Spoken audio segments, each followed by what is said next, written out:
Yeah. Salute everybody. What's good? What's good? Knicks Real Talk. We in here, man. About to get it popping. Got my brothers up in here with me, man. We about to get it going, man. Knicks Real Talk season recap. We're gonna get into it, man. Break down the Julius Randle thing for the night, man. And we get into some other stuff later on before we break out. But it's mainly gonna be player one, Julius Randle. We're gonna break down his highlights, some of his highlights from the season, his stats, his money. What do you think the guy means to the team and all? We're gonna get into all that. But first and foremost, let me bring in my brothers. I got Shaw Powers in the building. Shaw Powers, what's good? Salute KJ Divine. You didn't change the music up on me. That thing it sounded great, man. Yes, you know I had to try to get popping a little bit. That was hot, man. For Yes, real. sir. Salute to the chat. I see some early birds up in here. Salute to Fabian. Salute to Cash Out. Let's get it. KJW, my brother, what's going on? As always, man, it's always a good pleasure to share our Shit. Knicks real talk feelings with my brother Devon and brother Sean. And of course, our first cousins, the chat. Let's get into it, guys. Yeah, man. The season was over Sunday. You know what I mean? Basketball is kind of on a hiatus for us. For other teams, they still playing in the playoffs. And though we had a better record than a couple of them teams, we still not in there. Believe it or not, we had a better record than San Antonio and them. We still ain't in the play-in. So, but it's tough though. But you know what? We're gonna get in here and break down all the players, man. KJ came up with a good idea. We talked about it, me and him and Shaw. So we're gonna break every Nick player down from every week. You know, we're gonna do actually Sunday and Thursdays. We'll be up in Knicks Real Talk, same clock, 9 o'clock Sundays and Thursdays. We just gonna break down every player, man, and kind of get us going, keep us going through the rest of the summer and everything, and then by the time we get to training camp and all that, ain't not training camp, excuse me, on the lottery, on the draft. So we keep enough content going. So we just coming up with some good ideas, man, to keep it going, man. Um, yeah, absolutely, Cash out, absolutely. But you know, it's interesting, man. So our first player, you know, like I said, with Julius Randle, guys, Julius Randle had a pretty subpar season, up and down a little bit. But you know what? You know, it is what it is, man. 20, 10, and 5 still.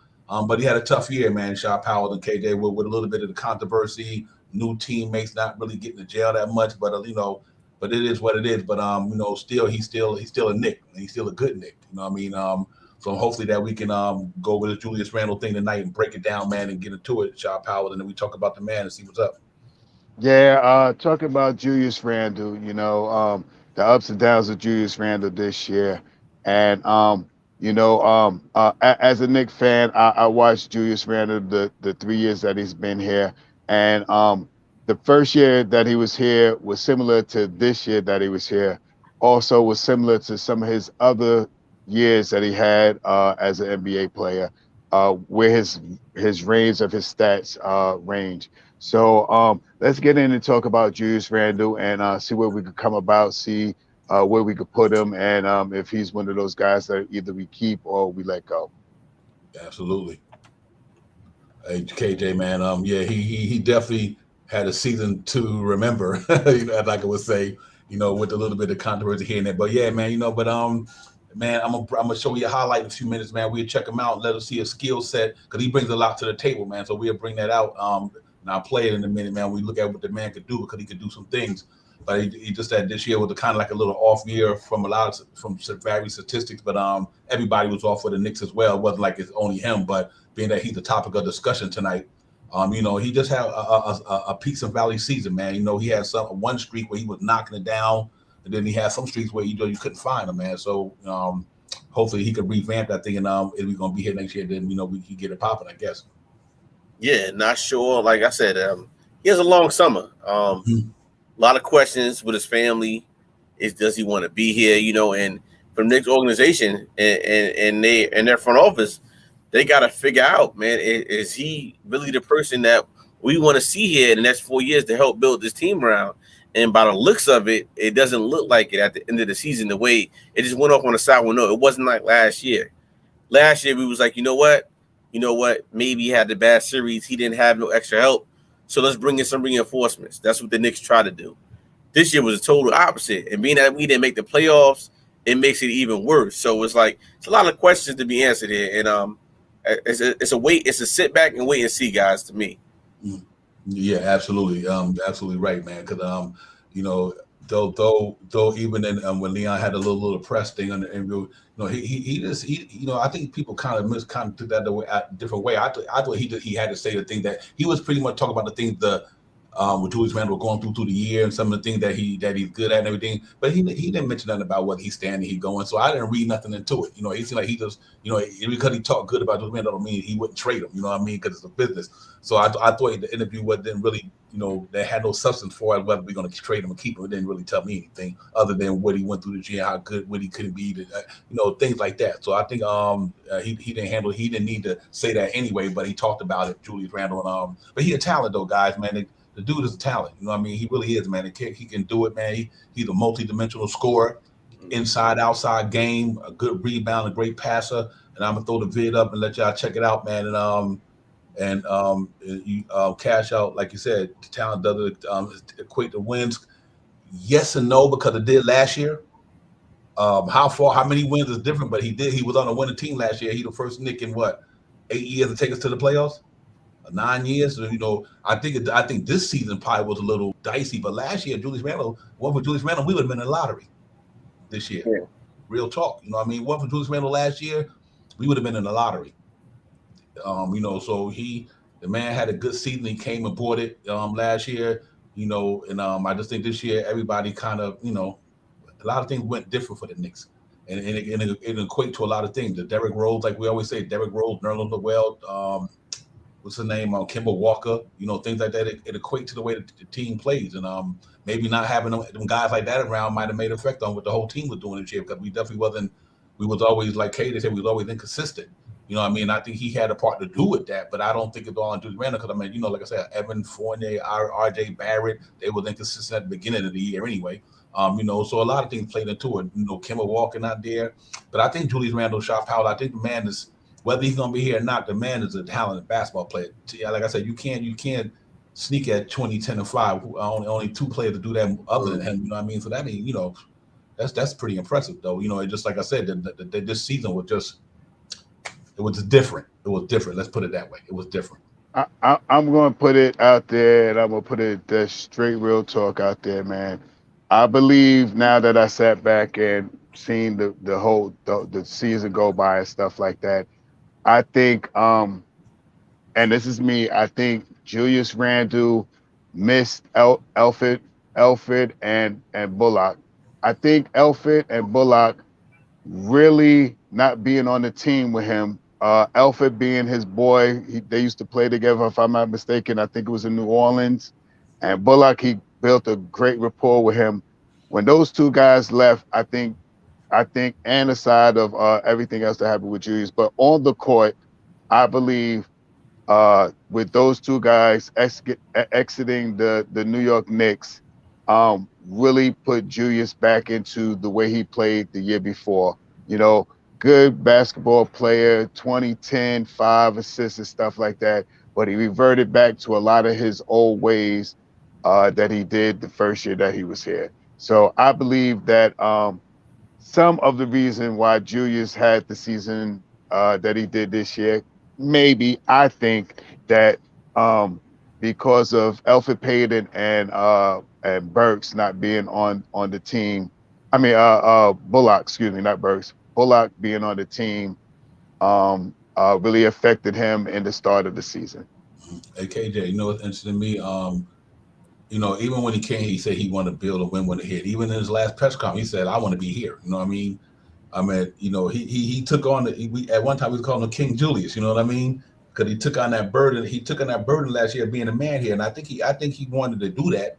I think that, but let's say, I don't know, people might say because he got the bag. I think that, he got his money now, he didn't produce, or we do got to realize that there's a lot of his antics this year he poured on himself, but also he missed a lot of that team. Wasn't the key players that we used to go to fight with wasn't there, man. And I don't think people underestimate that.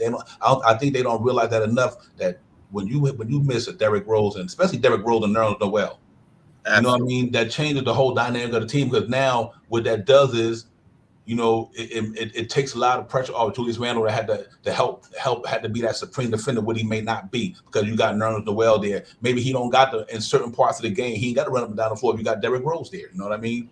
And so I think a lot of things like that could take place, but at the same time, like I said, a lot of antics is his emotion. He's an emotional guy. He's real emotional, and hey, he might do some bonehead things like that, but I don't think compared to what we've seen a lot of people do in their NBA career that, you know, you got to run them up out of here. I mean, it's tough to place to play in New York, and the camera is always on you. No matter what you do, the camera is always on you, and the spotlight is always there. So it's stuff that Julius Randle, some of the things he do is just normal in basketball and other basketball cities and territory where like the camera is like not every little thing you do you get scrutinized for. It might be just some of the thing might be just be reaction like, okay, I'm a passionate dude, and I might got a little bit of intensity to me. Sometimes I let it get the best of me. You know, he never did nothing detrimental to the team, to the city. You know what I mean? He like he's one of them guys that gets in trouble or anything like that. He's either a family man, got 2 kids. He come to work every day. He worked hard in the all season. So but that don't mean that he still want to be here. But in a sense, I know that he didn't have a problem trying to get it right here. And if it's time to move on, so be it. But I do think Julius Randle, I don't think he's that bad of a talent. At first, I know he's not a bad talent. I don't think he's a bad of a person. I think he's a good man with a kid, family, whatever. So do you think a little bit might be just nowadays, because we're not winning, we're not in the playoffs, it just come out more, or we so as tuned into the young kids that maybe we kind of want to say, you know what, Julian, we got a young foundation here. You know, we want you to move on, so we just got to let these young guys get some burn. I don't think it was that. I just think it was. I think it was balanced this year with him. Mm-hmm. Baby was born at the beginning of the year. Family, kids coming to the game. Son came in there. He even said in an interview, you know, he doesn't appreciate his son. His son didn't understand why the fans is boom. He's only 5 years old. So I think from the family stand, from the man standpoint, he's trying to protect his little cub.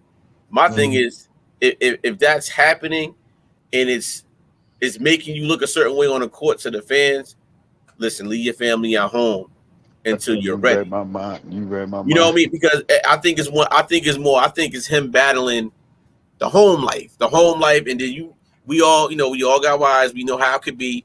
Oh, but I'm going to the game. I don't care. You know what I mean? You don't know what that situation is at home, but you know, like I said, we don't know. But they come support. That's good. But you know how it is, man. You playing basketball, your mom, your wife, somebody show up, and it's like you're trying to perform. You're fighting the team, the other team, and then your home life, trying to balance everything around. Let me tell you something. I would not want to be in Julius Randle's position, but he signed that contract, right? So you have an obligation, you know. And if I got an obligation, and if I notice that one thing that I'm doing my thing out there on the court and it's bothering me, hey, look, right now this ain't working. I'll tell my family, look, y'all got to stay home. Watch me from afar. When I get back right, then come back. Right now, it just ain't right. And to me, that's probably one of the biggest things, that the internal battles that he was having. Not saying nothing was wrong with it, that with the family, but it was just for him. It was throwing his game off. And then with the emergence of R.J. Barrett, and then hearing Obi Toppin getting cheered, you know, so it's like you got all that bottled up, and it's like, man, now the trade rumors. So it's frustration, built up frustration, but you know what? He's professional. I'm not saying that these were even some of his thoughts, but from my perspective of what I think in KJW events can see with a lens that I looked at this year through everything, that's exactly what I've seen. I think the balance was off with him between the New York Knicks organization on the court with his teammates and his family life. I think he was catering more to his family, which you're supposed to do. But we all know business is business. You get paid the contract, you come to play every single night, regardless of what's going on in your life. Yeah, that's good twist. Nobody's scrutinizing Julius Randle. I mean, you know, people go through shit. I mean, they're human beings, first of all. You know, Absolutely. They're human. They got feelings just like us. So I'm not. I listen. Right, coming to the season, he just had a second kid. Just had one. I mean, things like you said, his personal life, things happen. He just had we don't know what these cats go through behind closed doors. Absolutely. We don't. We only we see them on a basketball court. We never see what these cats go through in their everyday life. They're human beings. They kids get sick. They kids got to go to school. They got.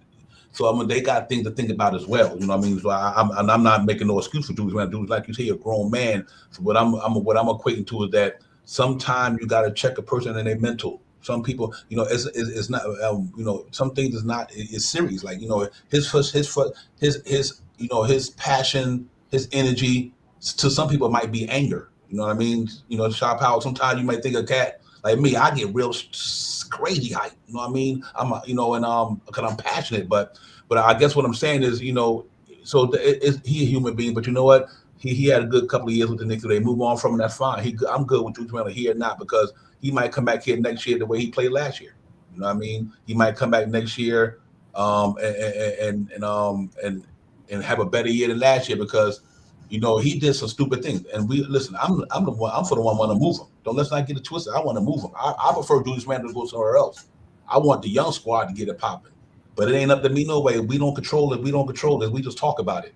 You know what I mean? Leon Rose doesn't make that decision. I don't care how much we don't like Julius Randle. We ain't gonna make that decision for them.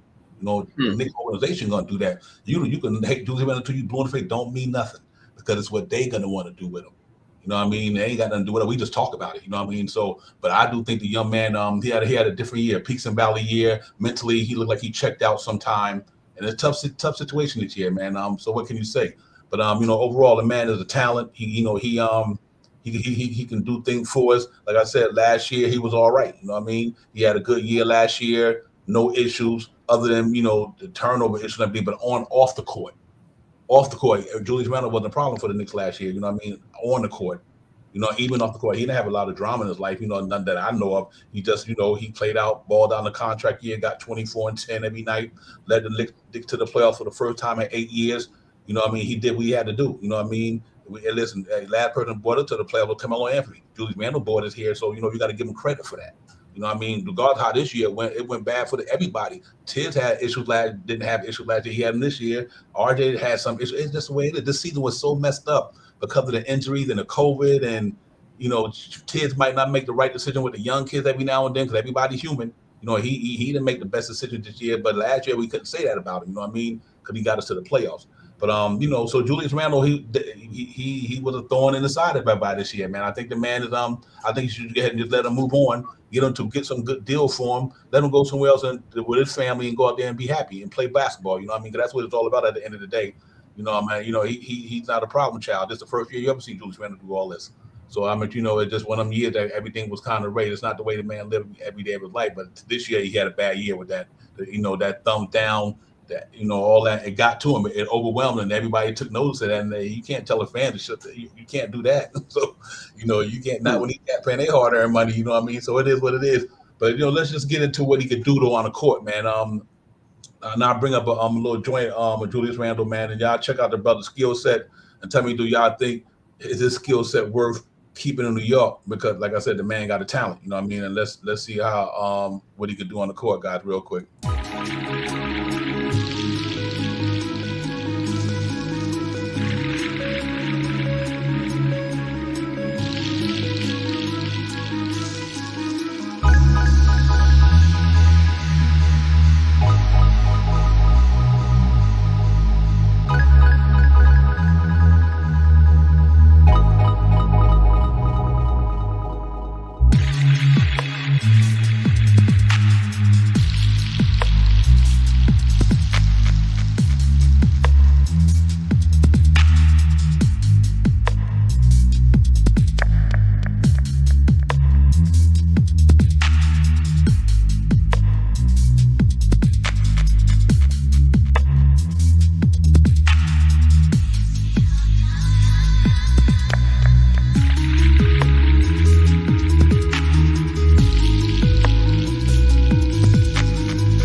Yeah, man, that's just some of his skill set, man. His passive scoring, rebound. Obviously, Julius Randle, he's definitely a multi-dimensional scorer, man. First of all, passing, he's not a selfish dude. He pretty much get the ball anywhere when he keeps it there. But he's a good talent, man. Like I said, the cat can pass the ball. He's not selfish. He lead the Knicks in assists this year anyway, as usual. But then for this game, man, he's a multi-dimensional scorer. He can hit it inside, outside. He could get up and down the floor. He can hit it from the three. He can hit it from the baseline. He got mid-range game. He got bully ball game. So, I mean, the kid is a talent. You know what I mean? It just, like I said, and for this rebounding, for somebody to be 6'8", to be a 6'8" power forward, I mean, still, man, get a double-double. You know what I mean? And so, he got a skill set that a lot of teams out there, to me, Shaw Powers, I'll be glad to have, man. I think Julius Randle was that good. He just like this for. Fortunately, I think he wore out his welcome here. I mean, I take nothing away from Julius Randle, man. I like Julius Randle the first year he came in when he broke his leg when he went to LA. So I've always thought Julius Randle could be something and will be something. And he's producing. He'll give you almost 20 points every night he gets out on the court. He gets on the court, he'll almost get you 10, 11 rebounds a night. And on the court, he will almost get you about 5 assists a night. So he is definitely a well-rounded player. Some of his decisions that he makes, is questionable, just like any other NBA player. And the majority of the players, and I want to say this, he does have a high turnover rate. His turnover rate is 3.5 to 5 turnovers a game. Yep, So fact. he does have a high turnover rate. But you know who else has a high turnover rate? LeBron.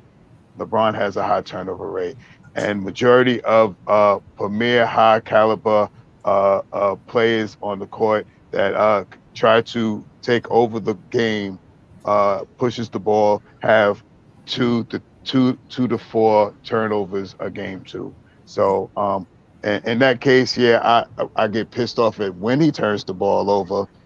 That I get pissed off at, but him turning the ball over 3 to 5 times a game, that is part of his game because he has the ball in his hand a lot.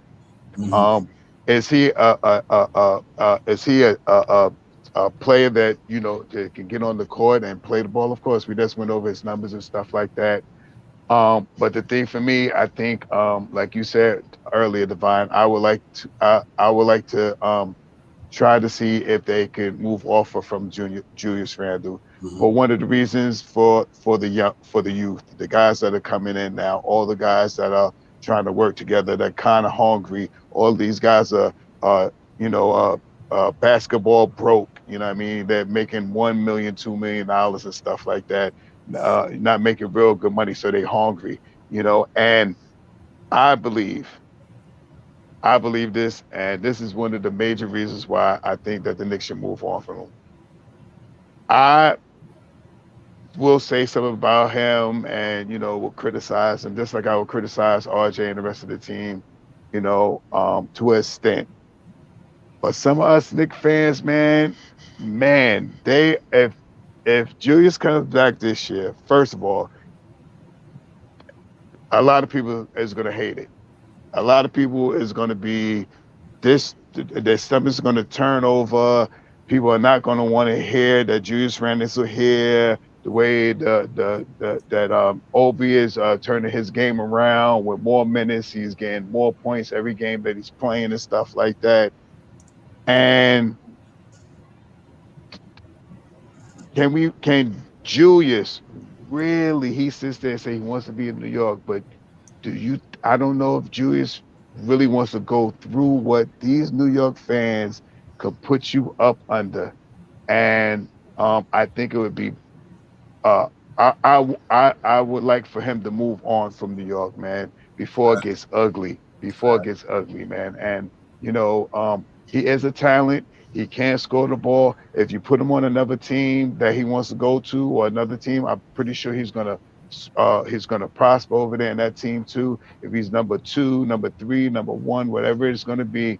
But he will have so much of a mountain to climb staying here in New York, trying to uh, disavow the fans and make them more relative to him than the way he is now. Because right now, by if you ask 10 take New York Knicks fans right now, Julius Randle is the first thing that they're going to come out of their mouth, and it's not going to be a good thing that they say. 8 out of the 10 players, seven, let's say seven. I'm going to be more optimistic. 7 of the players going to be like, man, I don't want Julius Randle no more. Julius Randle, oh, man, he ain't nothing. Julius. So no one talks about RJ and his contract. Everything is about Julius Randle right now. So for Julius Randle, I hope he makes a good decision for himself and his children and his kids, because all the antics that went through with Julius Randle, all the fouls, all the technical things, all the the thumbs down and all that stuff. Can you really come back here to New York Knicks and think that New York Knicks fans are going to forget. They may forgive you, but they ain't going to never forget. And once you go into a slump, you're going to hear it, and you're going to hear it even worse than you heard it this year. So, you know, Yeah, I hope Julius the best. If he comes back here, I'm going to support Julius because I know he could put on the floor, and especially if he gets his jump, his that turnaround baby jumper that he shoots and start driving that ball to the hole. He cannot be stopped when he drives the ball to the hole. He is a beast when he goes to that hole. When he makes that move and goes to the hole, he is a hard man to stop. So I just either or, I got your back, Julius. You know what I mean? I'm going to talk about you, but I got your back. yeah. Hey, one thing we got to watch out for though, the same thing that happened when the year Obi got drafted. We were like, well, he's taking Obi's spot, and then Julius had that monster year. Right, that's what I'm saying. He come back. He got a This is the only way Julius Randle to me would get back in the favor of the fans. We is if he's changed his game completely. What I mean by this, if you look at the last seven games the Knicks had without him, right? That ball was moving. Obi was running. We know Julius can run. He likes to handle the ball, but just move the ball. Devon, the clips you showed, majority of those clips, he always is in the middle. He had the ball. They all isolated him out. That's not the type of basketball we need in New York City anymore. We need the ball to move around the perimeter, move out, and then like when we need to close it, we can go down to him, but he needs to move that ball out. Facts. So to me, Julius has to change his game. Like, and to me, that's the only way it's gonna work. Because if he comes back next year and he's doing isolation and he's getting double and they still on the ball taking the ball, they're gonna boo him out of here. Oh man. So to me, this is why the front office had to have a hard talk with him. Like, look, Julius, we want you back. Can you change your game? This is the way we want to play. Look at these last 10 games we played. Look at Obi.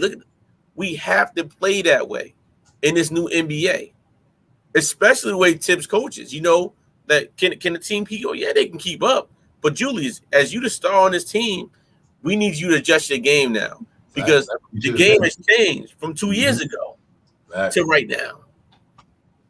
Yeah, real talk, KJ. I was thinking about that. I was thinking about that earlier today and last night. Like, all the Knicks got to do out of the 24-second clock. So you got what 6, 7 seconds. You get packed by 8 seconds. You go across the court, right?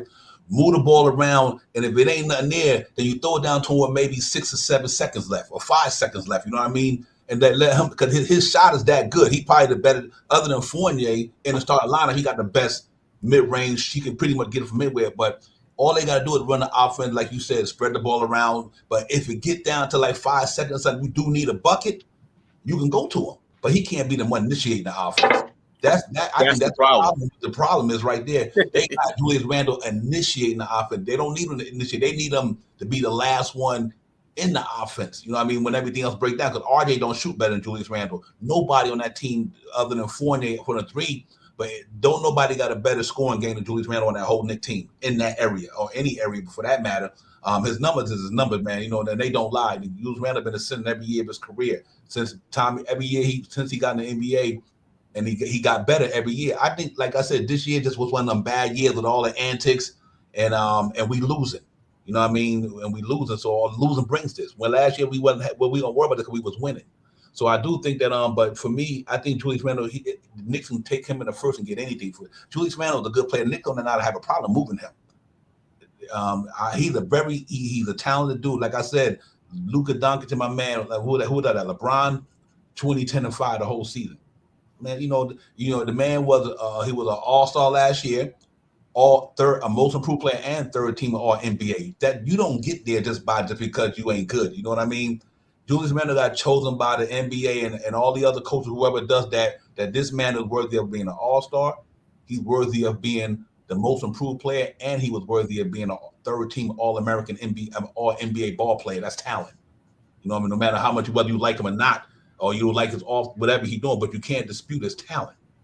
Julius Randle can get it. You know what I mean? So I think the Knicks it's a win-win for the Knicks because they can move him and get something good back for Julius Randle. You ain't moving Julius Randle to get a scrub. You know, I think you could do well with Julius Randle. Maybe if you had to, if you say you throw a pick with Julius Randle, you know, you probably get a good ball player for Julius Randle, or you can get a good package, whatever you want. I think you can get it though because I think he's that good of a talent. So the Knicks front office got a big decision to make. Like we said, man, I preferably prefer to move on from him. I've been saying that. You know what I mean? Just move on from him. And I think you guys pretty much hit everything with nail on the head. The reason why I want to move, I think the fan base, he tapped out, and I think the fan base tapped out. You know what I mean? I just think he tapped out. You know what I mean? Because I think at once he put himself through what he put himself through, he realized there wasn't no getting back. That fan, he can't come back from it. Like, you know, he probably was like, man, well, they seem like they ain't trying to forgive me. So, you know, it is what it is. But I think, man, I appreciate Julius Randle, man, because that's a hardworking young man. His game is good. I think last year he probably had the best jump shot in the NBA last year because everything that man shooting last year was hitting net. It seemed like every shot Julius Randle hit last year was just net. Bow, you know, like wasn't even touching the rim almost. 40% from three. Come back in this year, he had 1 year. That's amazing. Like I said, how you go from the King Julius to the Joker. You know what I mean? It's crazy, but it happens, man. It's New York City, it's Gotham. You know what I mean? It's Knicks fan base. You know what I mean? It's every. You know, it is what it is. It's you're gonna catch it from us. But I think overall, man, what do you think you guys would like to see? Real quick before we do that, let me go to here, man. Just let y'all see what this man, how much money this man is making. And what y'all think we could do. Let's get that out of the way. Last year, Julius Randle contract with the Knicks came here in 2019 to 20, 18,000, 20,000, 21,000. Last year, he made 21,000, a cap hit for us, rather. That was a cap hit of 19. Excuse me, it was 19 was a cap hit of 21. But now you move over to where he at now with the Knicks, 2023, base salary 23,000. Incentives would have been almost 23,000, 2,300 would have brought it to 26,000. Next year, 25,000 with incentives, 25 million with 2 million and something in incentives, making 28 million for next year. The year after that, he got 27 with two more million in incentives, 30 million. Then you go to last year, his contract, 29, it'd be $32 million. That's Julius Randle contract right there with the New York Knicks. The new extension kicks in next year. And it's a 4-year deal. And it goes up every year. It goes up every year, and the cap hit is even up. Like so, that's a hard pill to swallow. I don't know if we could go through that for 4 more years, guys. I just don't know if the fan base going to accept Julius Randle with that money that he has on the books. That's going to be a hard pill to swallow. And I didn't realize that all the centers that he getting, his base, but then he get 2 million. I don't even think he got all these this year. He didn't get none of them. He didn't get none of them. Yeah, he got any of them this year. Yep. So that I think we got to look at it that, man. That contract it ain't bad, man. And I think for his talent, it can be moved. It's just a question who gonna want it. You know what I mean? Who gonna want it? Yeah. I mean, like I said, Julius is a talent, man, and I don't want his talent to be wasted on the Knicks, because if he comes back and the beginning of the year, and he, they say there was rumors out that he didn't have a good workout last season before he came into the season, and it's rightfully so because of his wife having the baby and stuff like that, and I totally understand that, and because the year before that he came in like blockbusters, man. He came in and he was ready to play, man, and he when he played, he reached some climaxes last year, man, with all those accolades that he brought in. So, I'll reiterate it. I'll say it again, man.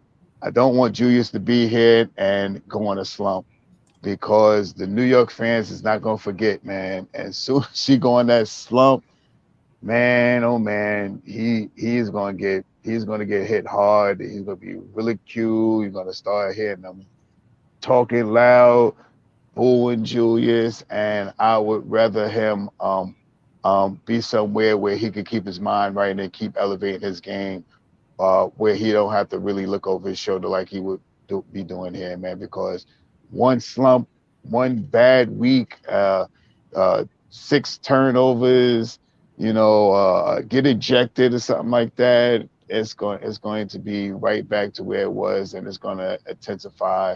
And I really don't want him to really go through it, man. Now, if he comes back and he elevates his game and starts playing more like he played last year, it won't come as quick.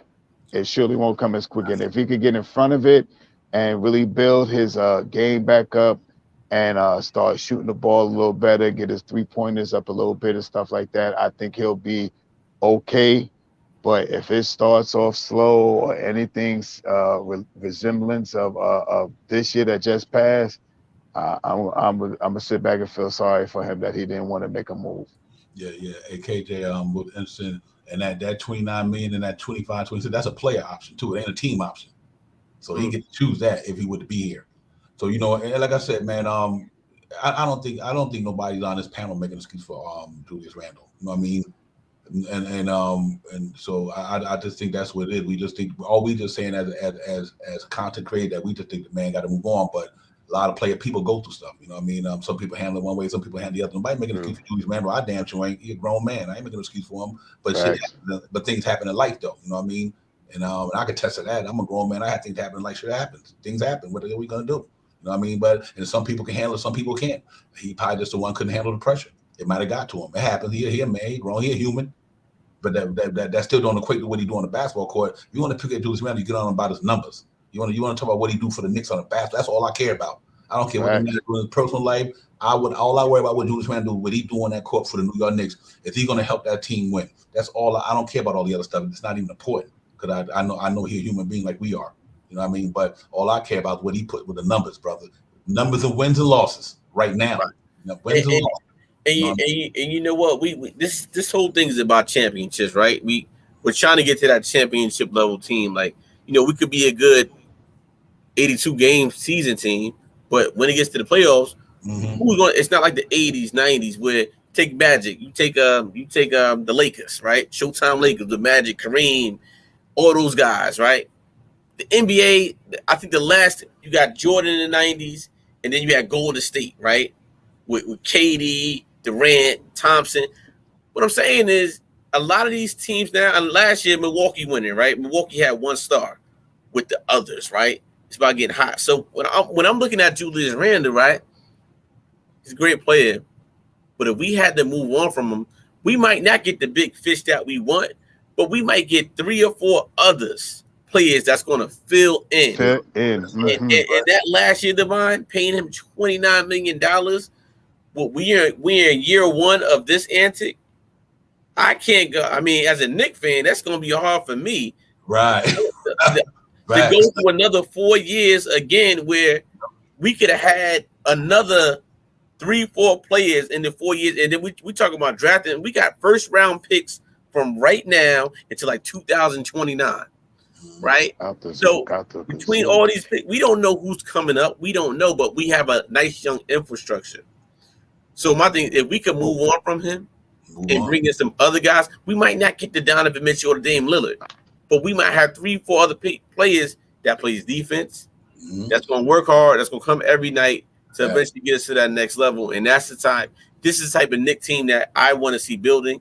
And I know it's very hard for us because we, again, seeing the playoffs, we want to be one of those teams where we can get in and keep it moving.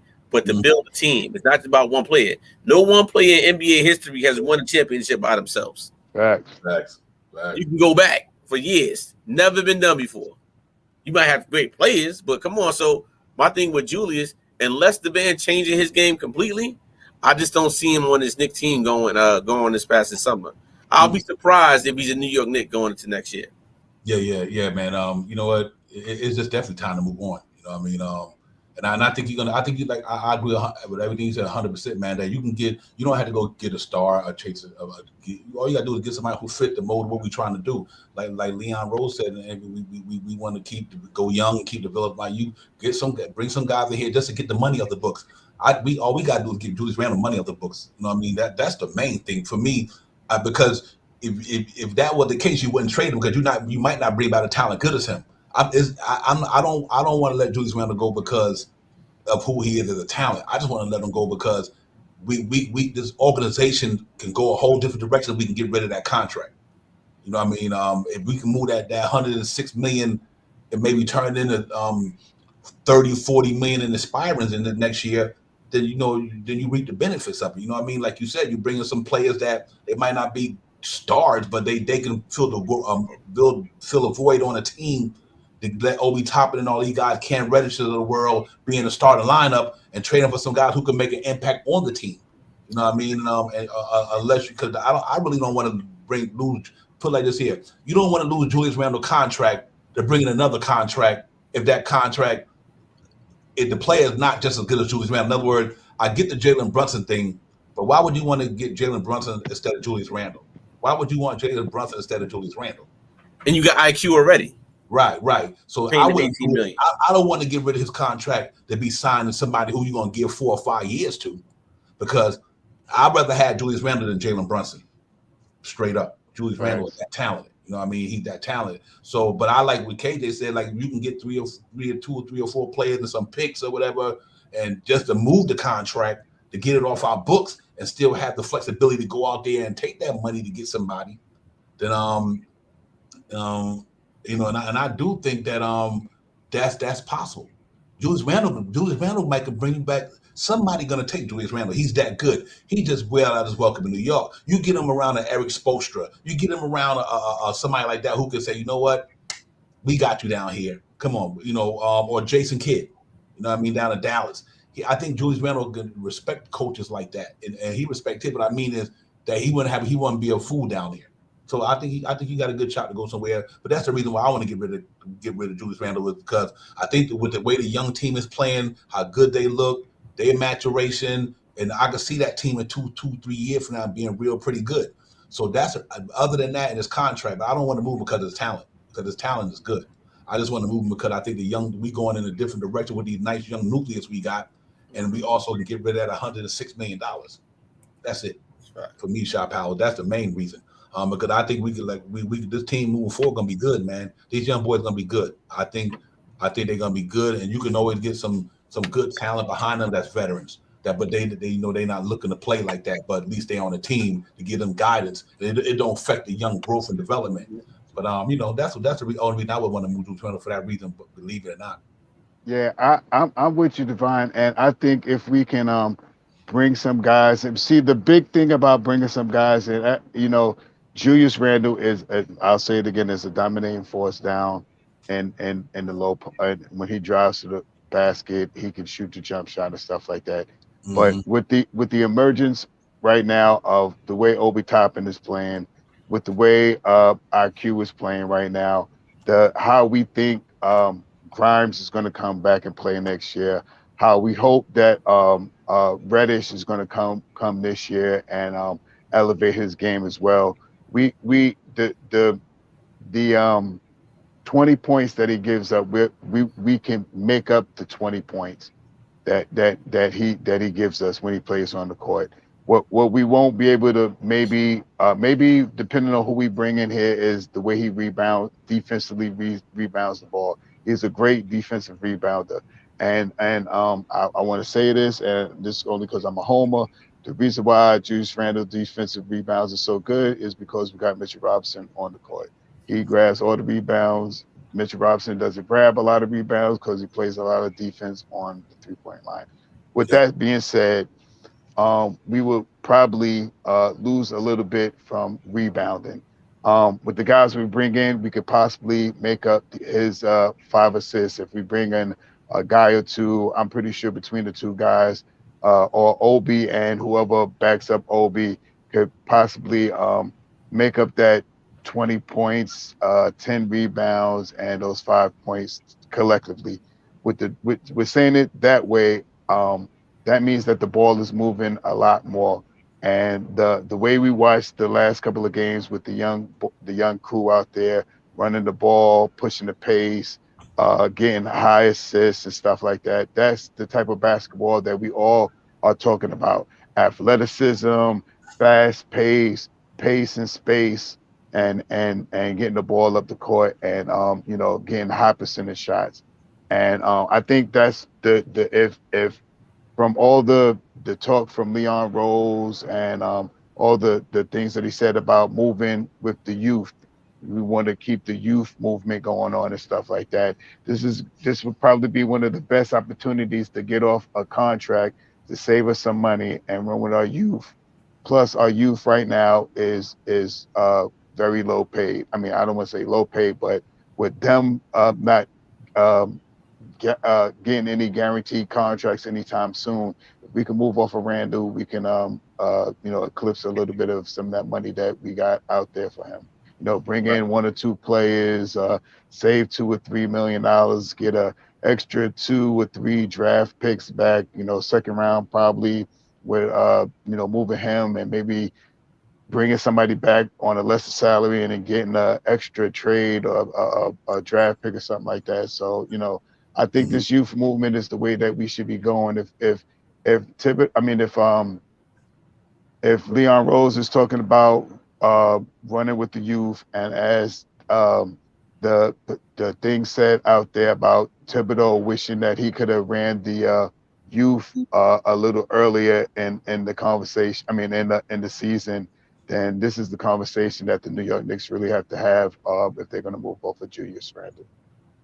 Yeah, absolutely. Real talk, man. Hey, KJ, real quick. Look at this. You tell me this. Tell me this is the reason why I think Julius Randle won't be a problem getting going anywhere. If you look at Julius Randle numbers in his career, remember I was saying how every year he got better. His first year in the league, the first game he played in the NBA, he broke his leg the first day. He only scored 2 points that year. Then he got to 11 points, 13, 16, 21. And then the year he came to the Knicks with Mook Morris and all of them was there too. So he had 19, 24, and 20. See, to me, you can't deny that. You know what I mean? Every year in the league, he got better. He gets better. His 3-point percentage. Look at where it started at. That year in the 22. Then he got 344. Then he got above league average, and then last year he shot. This year he shot like a low average. So he's never been. He got better that year. That contract year, the highest year he ever had, and every other year was like under league average. His numbers went up, but the 3-point percentage only other than last year, that was abysmal. You know what I mean? So that was a contract year right there. Last year he shot 4-11 from the 3, but prior to that, he never was a 3 good point shooter. So do you think a lot of stuff that he did kind of last year was in a contract year? And he knew he was gonna have to go chase that bag, and he went and put his numbers up, and but his numbers do look like it's been the same from that perspective. Field goal percentage wise, since he's been in the NBA, 3, 4, they almost shot 5. That year he had a good year. He had a good year there, decent year. That was all right there. But this year he shot 4-11. He only shot 41%. He only shot 41% for the field. But in 1 year he had 58%, 40, almost 50% there. But every other year was it was suspect, man. So do you think because it was a contract year for Julius Randle that would have seemed like to be? Nah, and I'm gonna tell you why. Because he's a worker. I mean, to be consistent as far as his putting up numbers, a double in the NBA. I mean, you got guys coming in and out. He's been there since 2009. He came in the league, I believe, right? 2008. I forgot what year he came in, but he came in under Kobe Bryant, and the man's been a worker ever since. Like, he puts numbers up. He has a great resume as far as any team would want that in the NBA. What he can do. I just don't think with the whole contract, but that's hard to do in the league. I just feel like what the New York Knicks want to do, the pieces are not matching. Like what he does offensively and defensively is not the Knicks game, and it just doesn't work. And for us to pay this man the last year $29 million, and he has all those options. I mean, I don't want to miss out on other people, on others, not just one person, but we can have 3 other Julius Randles that can put them same numbers up and do more things, and you don't have to play them 40 minutes a game. When we got Toppin, we got Grimes, we got McBride, we got Sims. We can fill in the pieces. And to me, that has to be the biggest thing that the Knicks have to do this all season. The way we're talking right now, I'm pretty sure they having some more talks the way we're talking right now, because this team won't go nowhere. Think about something, guys. We have not gave somebody a second contract since the early 90s, a guy that we drafted, right? This is how bad New York managers has been through the years, since the 90s. And that man was Charlie Ward. We got a chance to do it in RJ Barrett. So you think from the 90s, one guy we kept here was Charlie Ward, which was a point guard. And you think about all the players we had since the 90s from Charlie Ward to 2022. To me, that's why it's never been a team building with New York City. We might have had different spurts, hot spurts where we got hot. We won a couple games in 99 lockout season. We got to the championship level team, 94 season. We got there. But after that, it's been stagnant. And that has to change in New York City. And this is why I believe that the time is now. And Knicks fans, we got to really be patient. If we're going to build the youth, we got to be a little bit more patient as fans. I know I got to be a little bit more patient. Let's really build out from what we got. And then you take away these long contracts and you bring people in. That has to be the conversation. And I believe that's the way the Knicks have to go in this offseason. Yeah, I think you hit the nail right on the head. I just really believe that with that crop of youth we got, like we always say early in the year, like we always say, I haven't felt this way about a Knicks team in a long time, and I've been watching these guys for a long time. This is the first time in my life I could say we really doing it right with these young dudes. That's why that's the reason why I want to move the Fourniers of the world. That's why I want to move them dudes, man. You got about 9 young dudes right there right now that you can keep together for the next 3, 4, 5 years or 4 years, whatever, and finally get to where you like Jason Tatum. I'm not talking about skill by the way they did it. Jason Tatum, Jaylen Brown, and Marcus Smart. You see what I'm saying? They kept them dudes. They grew with they drafted these dudes. They let them grow together. Now look at them.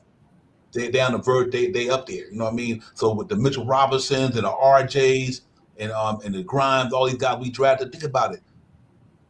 If you other than Cam Reddish, you roll out our starting unit with the other 4 players. We drafted all of them. Right. We drafted quickly. RJ would be the 2. Obviously, Cam Reddish, we didn't draft him. He'd be the 3. But Obi and Mitch, we drafted them dudes, man. You know what I mean? We drafted them dudes. And that salute to Scott Perry, because that's one thing he do not do.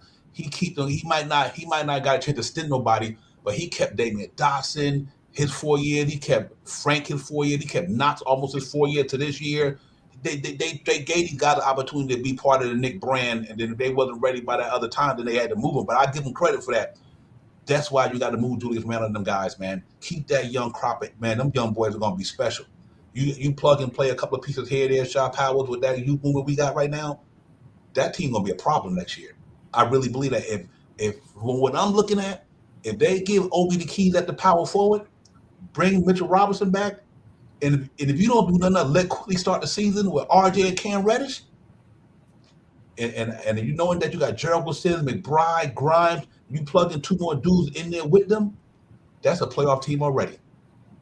So I'm hoping that's the reason why I want Julius Randle out of here. Because I just think it's time to go ahead and do this thing the right way. For the last, like KJ said, 20 years, all we do is buy players, get free agents. We're gonna sign this guy. We're gonna sign Amari. We're gonna sign Melo. We're gonna sign terrible contracts, Devon.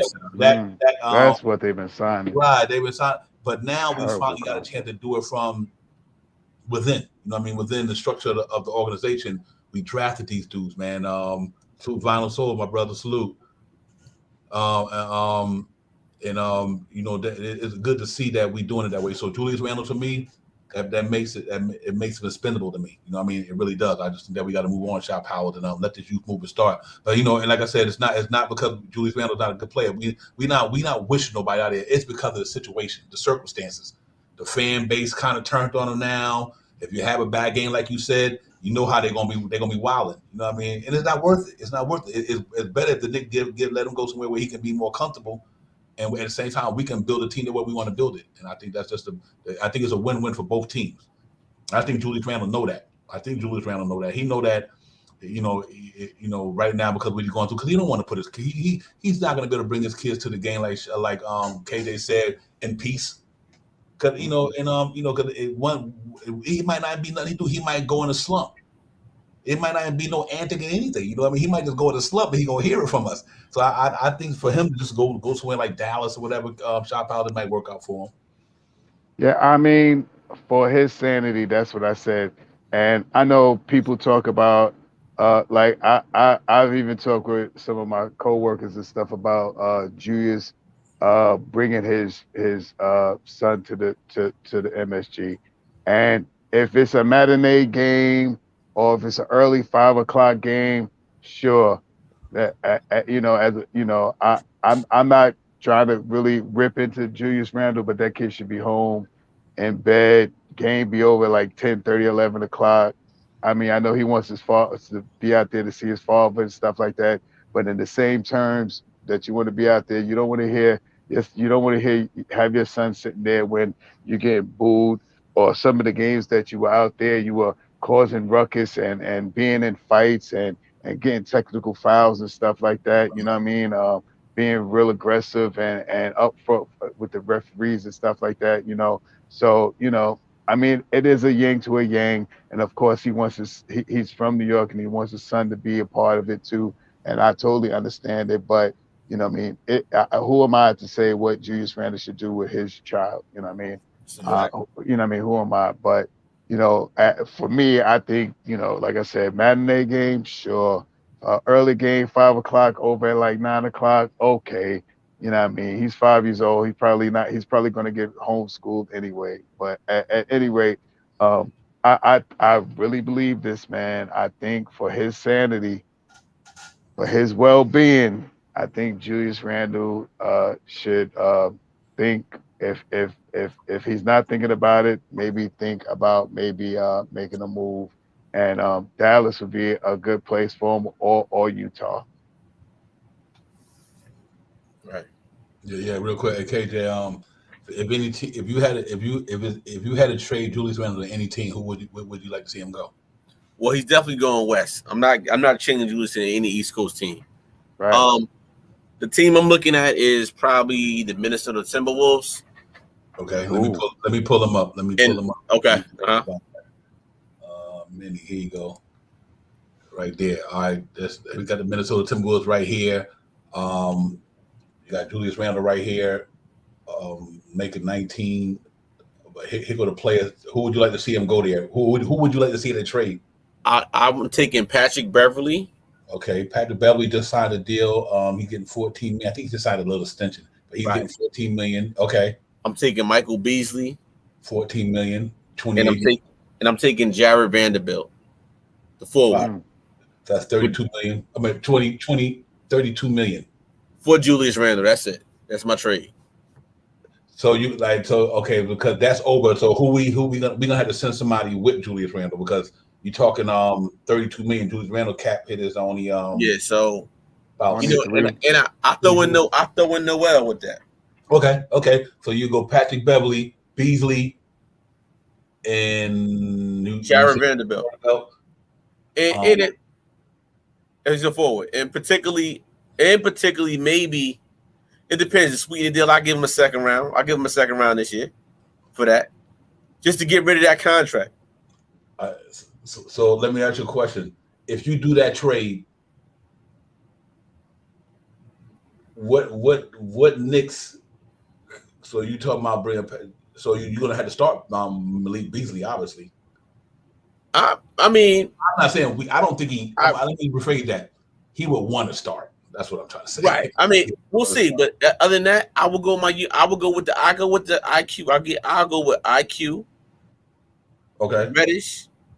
Okay. RJ Barrett, Toppin, and Mitchell Robinson if he's here.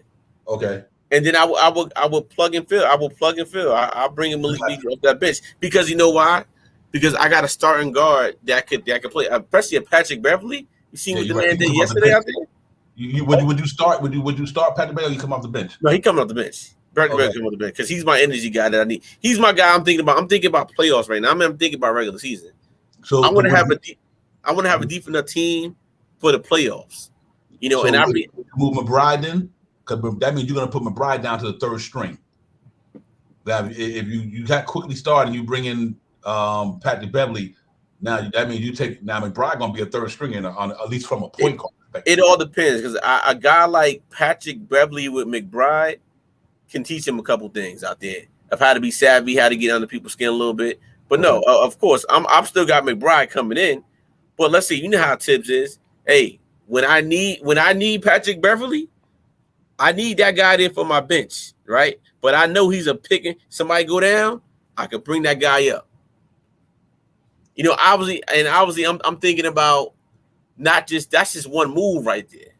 Okay. But obviously, if we could shred more, like get rid of I know we're talking about Julius Randle, but if we get rid of Evan Fournier, to move that contract, was to bring some more pieces. And like I said, everybody Vanderbilt might get cut. You know, like if I'm trying to shred that contract to get Julius Randle, that's what I'm doing. I'm bringing in 3 to 4 guys to bring him in. I might cut one and keep the other 2. But I know my core that I got, guys. I'm keeping that core, that 7-8 Knick core that I want out there on the floor. I think I like that team. I think I would like Jaden McDaniel. From Minnesota. Yes, sir. Power forward, play behind Obi. He only making $2 million. I like his game is nice. He can shoot the ball. I think he'd be nice behind Obi. That would be the type of player that I would love to see come behind Obi Toppin, Jaden McDaniel, because he's a skilled player. Then you can go Vanderbilt. So if you throw Vanderbilt in there, you're talking about $6 million. And then if you do Beasley or Patrick Beverly, you're good, because now that's $20 million. So and the thing about it, they on rookie deals. I think Beverly signed 1 more year extension. So that's not a bad team to do that, KJ, because you get the shred contracts. You get contracts that'll be off the books pretty soon. And I think they can help you for 1 year or 2, whatever the case may be. Anything, anybody you would like, winning team you would like to see? All right, I'm going to say this, and please don't kill me, but I'm going to give you a trade that could possibly happen, and it's going to be with one of the guys that we may not want to see going this year. All right, the trade is Donovan, and I'm going big fish hunting. I'm going to go to the big fish hunting, thinking that the Knicks really want to get a point guard, and Tibbs may only last half the season. Johnny Bryant may be the coach after All-Star break, and we go after this guy now and move on from Tibbs maybe by half the year into the season if he's not doing what he's supposed to do. So we need to bring this big fish guy in, and the big fish guy is Donovan Mitchell. We trade Julius Randle, Kemba Walker, Cam Reddish, and 2 first-round picks. Okay, let me get you. You say it again. We're going for Utah. We're going to move Randle to Utah. Okay.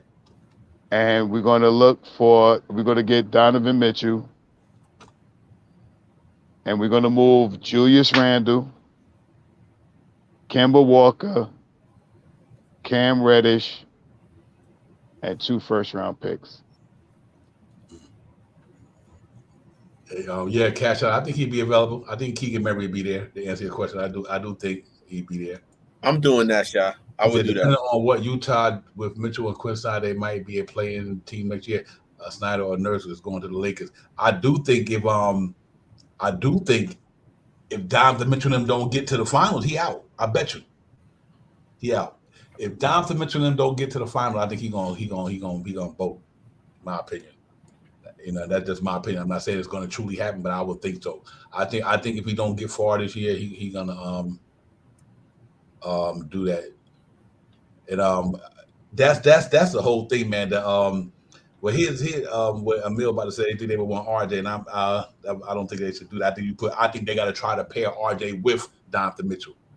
You know what I mean? I don't think the Knicks should trade RJ. They should pair RJ to play with Donovan Mitchell and Cam Reddish. You know what I mean? So, but I do think here's another reason. You look at that team. Here goes Donovan Mitchell contract, and this is why I think that what you said, Shah, can work in a sense like here too. Check it out. Yeah, the money should match up pretty even. Mm-hmm.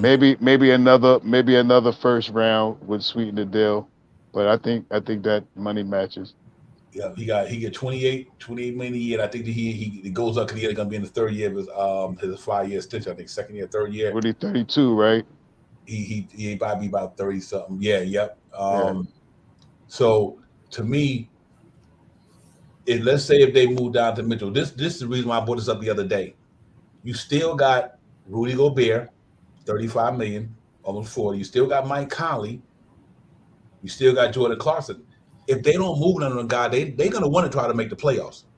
They're going to fight for it. That's why I thought about Evan Fournier and Julius Randle.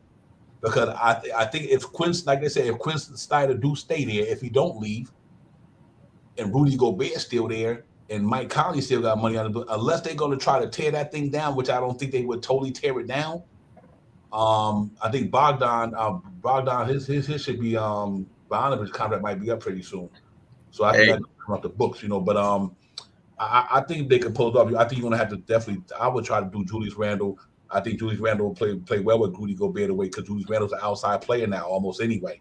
You know what I mean? And then you get a stretch guy like Evan Fournier who French national boy with Rudy Gobert, both Frenchmen, national team players. I think that'd be giving them too much. We would have to get somebody else back from them with that. Yeah, I think so. Get something back and but I would do it to get something back and to get the money off the books. If you can get Julius Randle off the books. Yeah. So D and Shy, I got something for y'all. Okay. And some fans may not like this, right? But this is a business, everyone. This is a business. We're looking for expiring contracts, right? I'll take a big salary. Imagine Knicks did this. Evan Fournier, Julius Randle, Kemba Walker. Say it again now.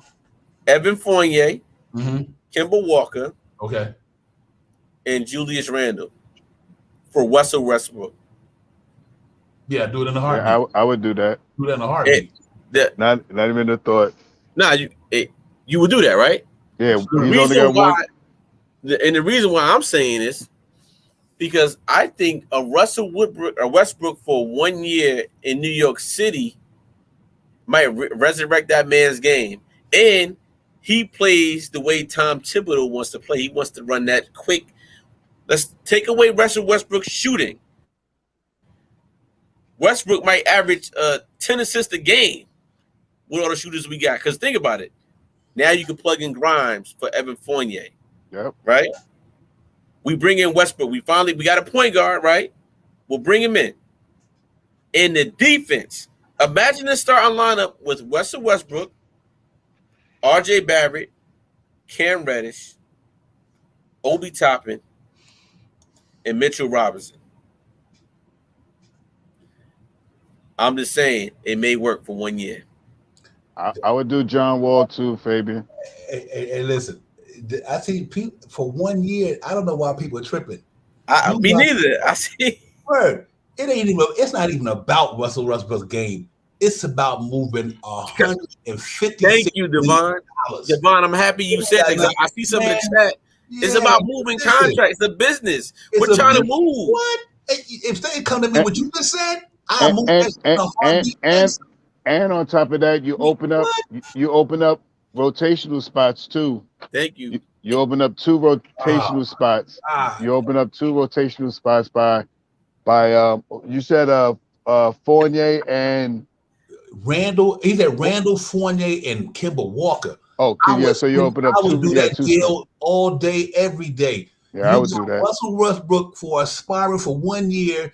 You got rid of Julius Randle's 5-year contract. You got rid of Evan Fournier's 3-year contract, and you got rid of Kemba Walker's.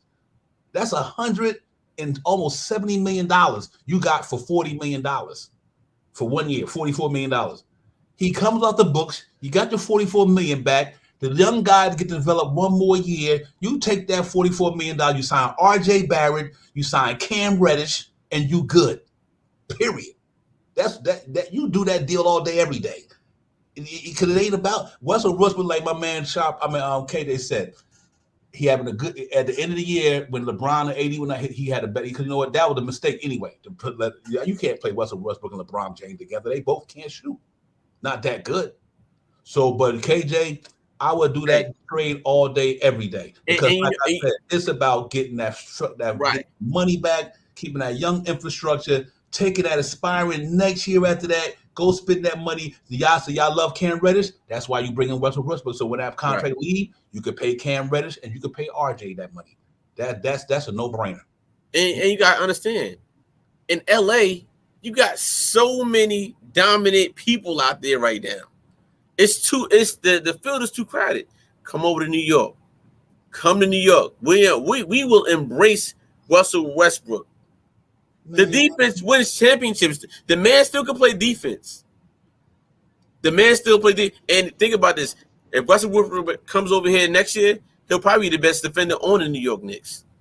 Now, you like Devon said, you could book that. You could book that one. The one thing you can't take from Westbrook, he will come out to play every single night. Let's not think about the year he had in LA. I mean, you got to think about the shots, but come on. You mean to tell me y'all wouldn't take Russell Westbrook for 1 year to come play? 1 year, bro. And then we still be paying Julius Randle in the year he's having 2026, $29 million. Come on, man. Stop. Hey, but check it out, guy. Here's the nail on the head. You got to think about this. You got Julius Randle tied up for $106 million.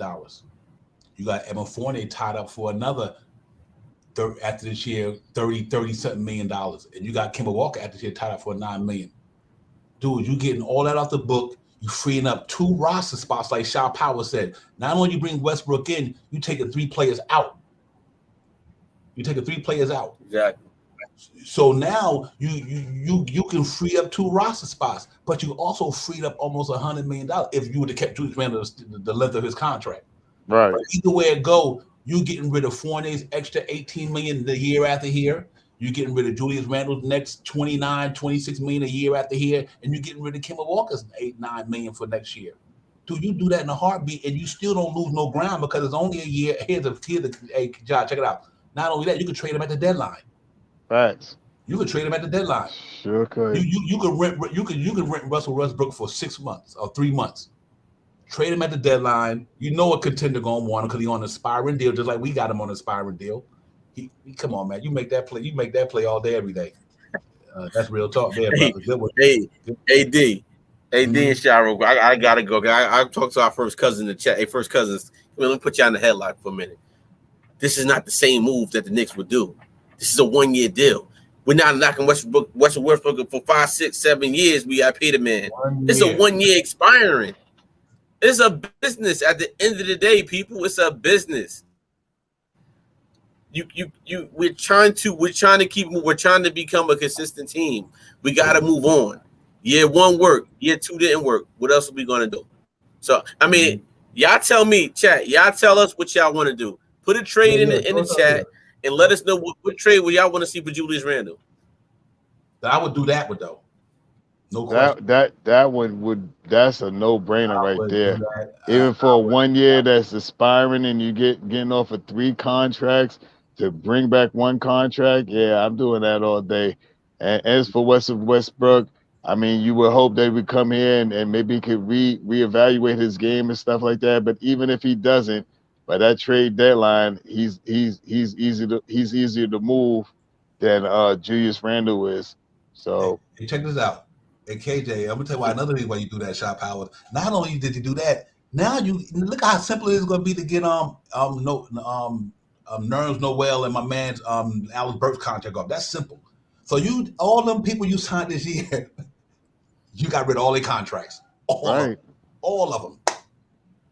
If you say the front office didn't do a good job, then they made up for their mistake. Then if you could do that deal, that means you got rid of 3 of the guys you signed this year: Kemba Walker, Evan Fournier, and Randall. You got rid of them, so you got that back. Then Noel and Alex Burks. Anybody gonna take Alex Burks? So all those free agents you signed this year, you made up for it because you traded them all out. Man, if you don't do that for Russell Westbrook for 1 year, something wrong with you. Real talk. That's basketball. If they could pull that off, I don't have no problem with that. Because I think, listen, Russell Westbrook for 1 year, no matter what you might like about him, the man gonna come to play every night. LA might wasn't for him, but the man a walking triple double. And at the end of the season, when LeBron went down, he had a good end of the year. You know what I mean? But it might didn't work out at the beginning and all that. But Russell Westbrook, when he came into Washington last year, he took them boys to the bubble. Hey. I mean, not the bubble. We got them in there, him and Bradley Beal. And then you know what? He's just a talent, man. But for 1 year, you got to do that. You got to do that, yo. That's what it's all about. Hey. If you're a business savvy man, if Leon Rose pull out, I'll give Leon Rose his flowers. He did the next 10 years. Does anybody know how much Russell Westbrook averaged this year? How many points he averaged? The man averaged 18.5 points this year in the West. I'm just throwing that out there. We all talk about we will want that in the New York Knicks. On a bad year. On a bad year. The guy averaged 18.5 points. I mean, I don't know. I don't know where we at tonight, guys, but I mean, he definitely can help the New York Knicks out. I'm sorry. For 1 year. And Mill, I don't have a problem with that neither. I think we can afford it too. I think we can give him something. We got draft picks. I would do it, man. Because like I said, hey, he can shoot all. May 4th, he can shoot all the air balls he want to. I don't give a. You bring him in here to get that contract under, but he can shoot air balls all week for all I care. Bring Elvis Booker here and get that get Julius Randle contract, get Evan Fournier contract, and get Kemba Walker contract. I don't give a shoot balls all season long, whatever. Because at the end of the day, that's a savvy that would set our franchise forward. It'll set us moving forward for a good long time because it's a 1 year deal and that's it. And I think he'll help. I think he won't be no negative to the team. Russell Westbrook can play basketball. You could take away a jump shot, so be it. But hey man, you bring that boy in here for real. That boy he can get down. Like he ain't no scrub shot powers. He ain't no scrub. No. I mean, you saying that that would be something to look into. That definitely would be something into. You free up 2 roster spots. You open up more time for Grimes now. You open up time for Reddish now. You open up time for Obi to be there. You know, that would really open up the whole thing. We get everything that the Knicks, everybody, a lot of what the Knicks fans talk about. Westbrook is at a later in his career, stuff like that. But who knows what Westbrook could do without having LeBron on the court with him? Nice. You know, so and I do not think that Westbrook will come here and play 40 minutes. I do think he may play about 30 something minutes though. But I wouldn't be opposed to that trade right there. I wouldn't be opposed to it. I mean, I got another one for you too. And like I said, all my trades that I'm going out saying is all my trades that I'm going out is big fish hunting. Julius Randle and this is a business. Remember, like I'm saying this as being a business, and this is only speaking like if I'm someone in the Knicks organization. Julius Randle, Grimes, and IQ, our 21st pick, our first round 21st pick, Mavericks first round 23rd first round pick, our 25th first round pick, we pick up, and this is on the contention of we didn't pick up Mitchell Robinson. This is on the contention that we're moving on from Randle and we didn't keep Mitchell Robinson. We get Zion Williams and Valanciunas. Yeah. Valanciunas and who? And Zion Williams. Oh yeah, I do that. No question. Valanciunas having a good year, man. That man putting up some crazy numbers. That's only on the intention of Mitchell Robinson not being here too. So now with Valanciunas, we filled the center position and we bring in Zion. Hopefully he be healthy, and we move on from Randle. This hurts though. We move on from Grimes and we move on from IQ. Those are 2 guys that I like. But for getting Valanciunas and Zion, you had to play to pay. I mean, you had to pay to play. So that's big fish hunt. Big fish hunt. That's big fish hunting. I like that shot, and I think I would do that too because I'm looking at Valanciunas and Zion Williamson. Yeah, man, you got right now. That's better, even though Zion's been out. I mean, that's a good gamble over IQ and Grimes. We like him, but I mean, I'm just saying, just throwing it out there because I like Grimes. I think Grimes is really going to be a prosper in this league wherever he goes. He has a great jump shot. He's very aggressive on the defense, and I think with a little bit of molding, he's still young. You could teach him how to drive to the hole. He doesn't do that. I didn't see that as much, but I think he has it in him. And to correct his handle a little bit, IQ just coming off a really big year, end of the season anyway, towards the end of the season, real hot right now. And I mean, he's a good prospect to be put out on the chopping block. You know, the only thing, and another thing, we would have to give up some first round picks, which would be three. Two would be ours, one would be the Mavericks. But we bring back Zion Williams here in New York, healthy. Let's just say that too. Right. Him being healthy and Valanciunas. I'm saying this on saying he can come in here and give us 71 games for the season. You know, Yeah. let's say 70 games. Hey, May 4th, see, we don't have to give up nothing for Zion. We don't even have the money to give Zion. That's why I said you do the Westbrook trade. That is exactly why I said, because you can free up the money. You can't sign Zion now. We ain't got the money to sign Zion. We tapped out. What extension? We can't sign Zion to no extension next year. We ain't got the money. That's why I said you do the Westbrook trade. For you can get that $44 million off the books, for you can use it, because you can go over the cap to sign RJ or whatever. You do that for that reason right there. So if you send Randall, Fournier, and Kemba Walker to LA for my man Westbrook for 1 year, you know what happens? Now you got Zion extension, but you ain't getting Zion extension if you don't get the rest of the money off the books. Well, because everybody's on a contract for the next 2 years, and Fournier got 2 with the option, and Randall got 5. They're my biggest contracts. That's why I said do the Westbrook thing. Right. Hey, Devon Shaw, I think we don't understand that we have no money right now. Right. Everything got to go for trade. You guys tell me, where's the money coming from? I mean, even if we keep these draft picks, where's the money coming to sign these guys? Who are you letting go? So anything that we throwing out may not even come true, but we got to start from somewhere. And we all say we want this young core, right? We all want the young core, right? We let these guys go, but the Knicks just signed the contract, and they're tradable contracts. So we got to get at the Leon Rose and Wild Wild West and the rest of the crew. They're tradable contracts, but where the money gonna come from? The big guys, Julius Randle, or my man Evan Fournier. You got to move Alec Burke on top it. Somebody, Kemba Walker. Yep, absolutely. And then, like I said, on top of that, you got to sign RJ to an extension. You got to give Cam Reddish an extension. You got to give Mitchell Robinson this year extension. So that's why we say it may sound crazy, but it's a business. You got to free up money if you want RJ Barrett extended. You got to free up money if you want to get Zion Williams from here. You got to free up money if you want to sign Mitch. Matter of fact, to be honest with you, you got to free up money to sign Obi, because Obi ain't got but a year left on this deal. Mm-hmm. So if you're going to want to give Obi money, RJ money, Cam Reddish money, how the hell are you going to get Zion if you don't get rid of some contracts? So you trade, like we said, you trade for Russell Westbrook for 1 year.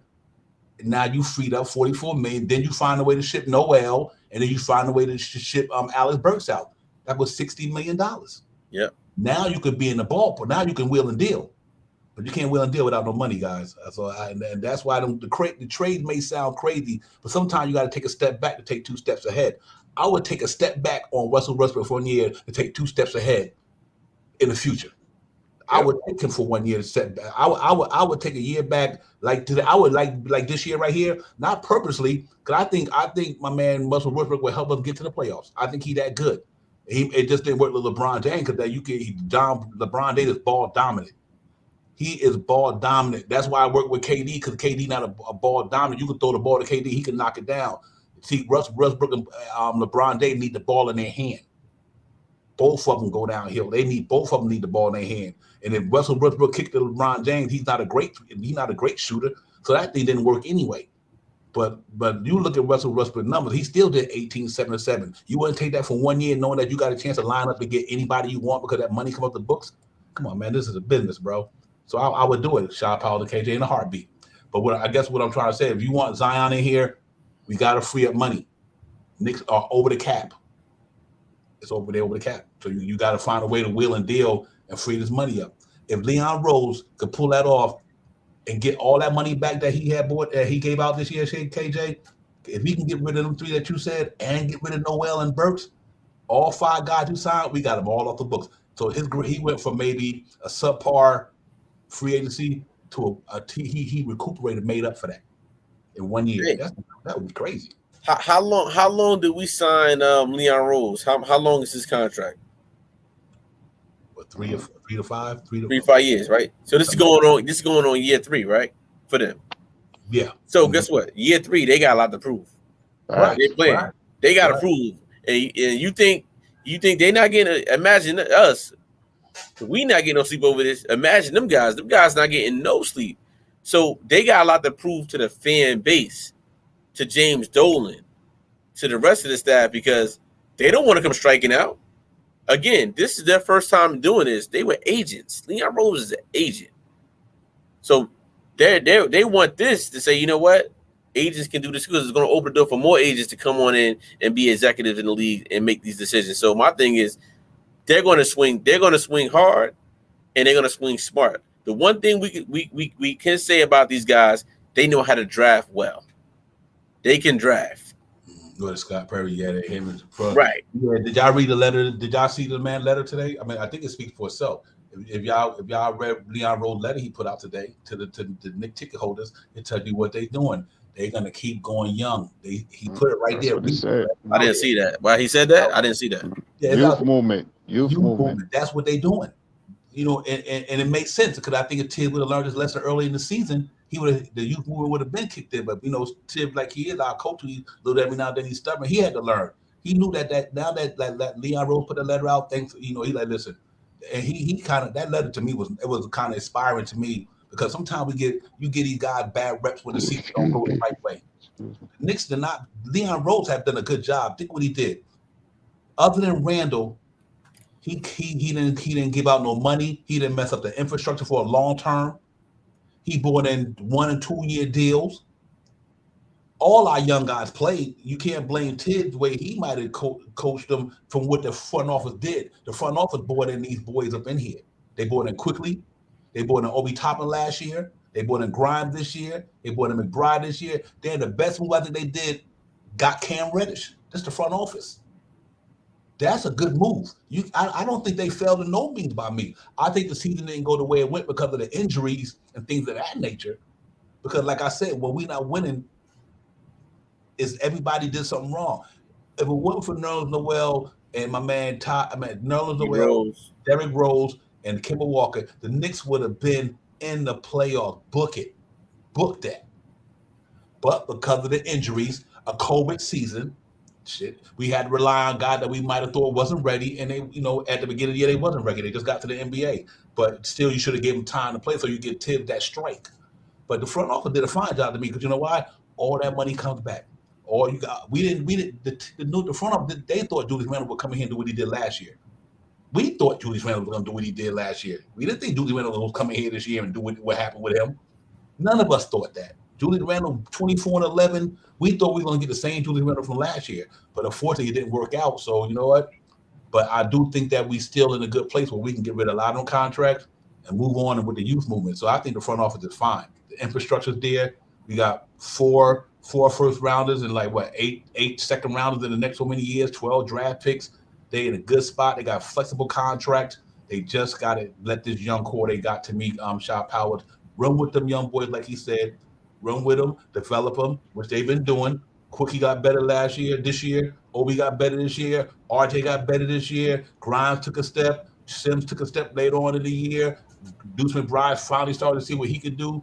You got Cam Reddish, so we know gonna be good. They good, man. They good. You know, so sometimes we got to stay away from all the crazy noise out the tabloids and all that hypocrisy, man, and on the ESPNs and all that. The Knicks is in a good spot. The best thing I've seen. I've been a Knicks fan for 50 years. This is the best situation I've seen the Knicks since Pat Riley had them. And that's the 90s Knicks. Them cats, Scott Perry got this team moving forward. They draft, like you said, they draft well. Mitchell Robinson, RJ, all these dudes, man. Come on, man. They good. So all we got to do, but we want to bring in a Zion, which I don't have no problem with. You still do. That's still a youth movement. Then he's the same as RJ and Cam Reddish. So you're still dealing with the youth movement. Even if you go get somebody like Donovan Mitchell, he's still dealing with youth movement. He only 25, 26, some of that. 25, yeah. 25, yeah. So you still within this, and that Obi, him, and Mitchell Robinson be in that same, for age-wise.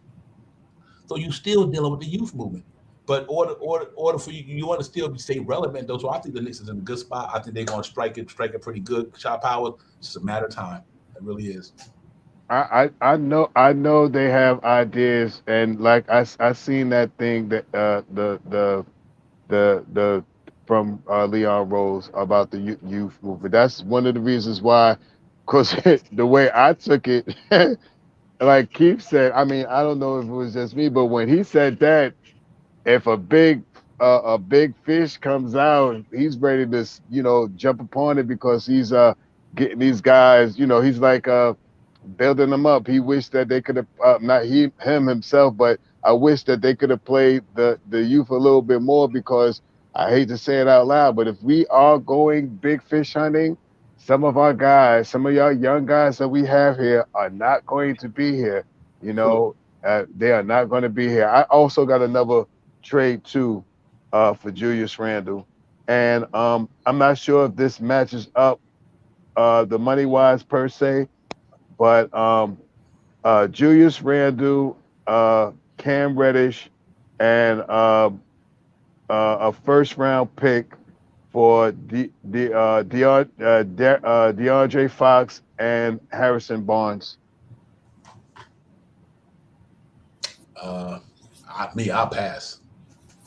I'll pass. For me, you know what I mean. We get off Julius Randle's contract. We bring in the DeAndre Fox for the young rookie and Harrison Bond to back up Obi Toppin, and we give him a first round pick, and we're moving on only on from Cam Reddish and Randall. We bring in two guys back, but now we got a starting point guard and we got a backup power forward to help Obi when he comes out the game, and we have a veteran backup for us in Harrison Barnes, a veteran, a little older, about 20. I think he's about 28-ish. 30, yeah, something like Yeah, that. he's about 28, 30. He's a veteran. He's been in the league.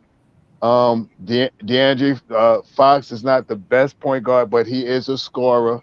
He's not the best at defense, but he can play some defense. He can grab rebounds. So we niche two things. We're moving off of Julius Randle and Cam Reddish. We get a premier point guard, which DeAndre Fox is, and we bring in a backup for Obi at the power forward.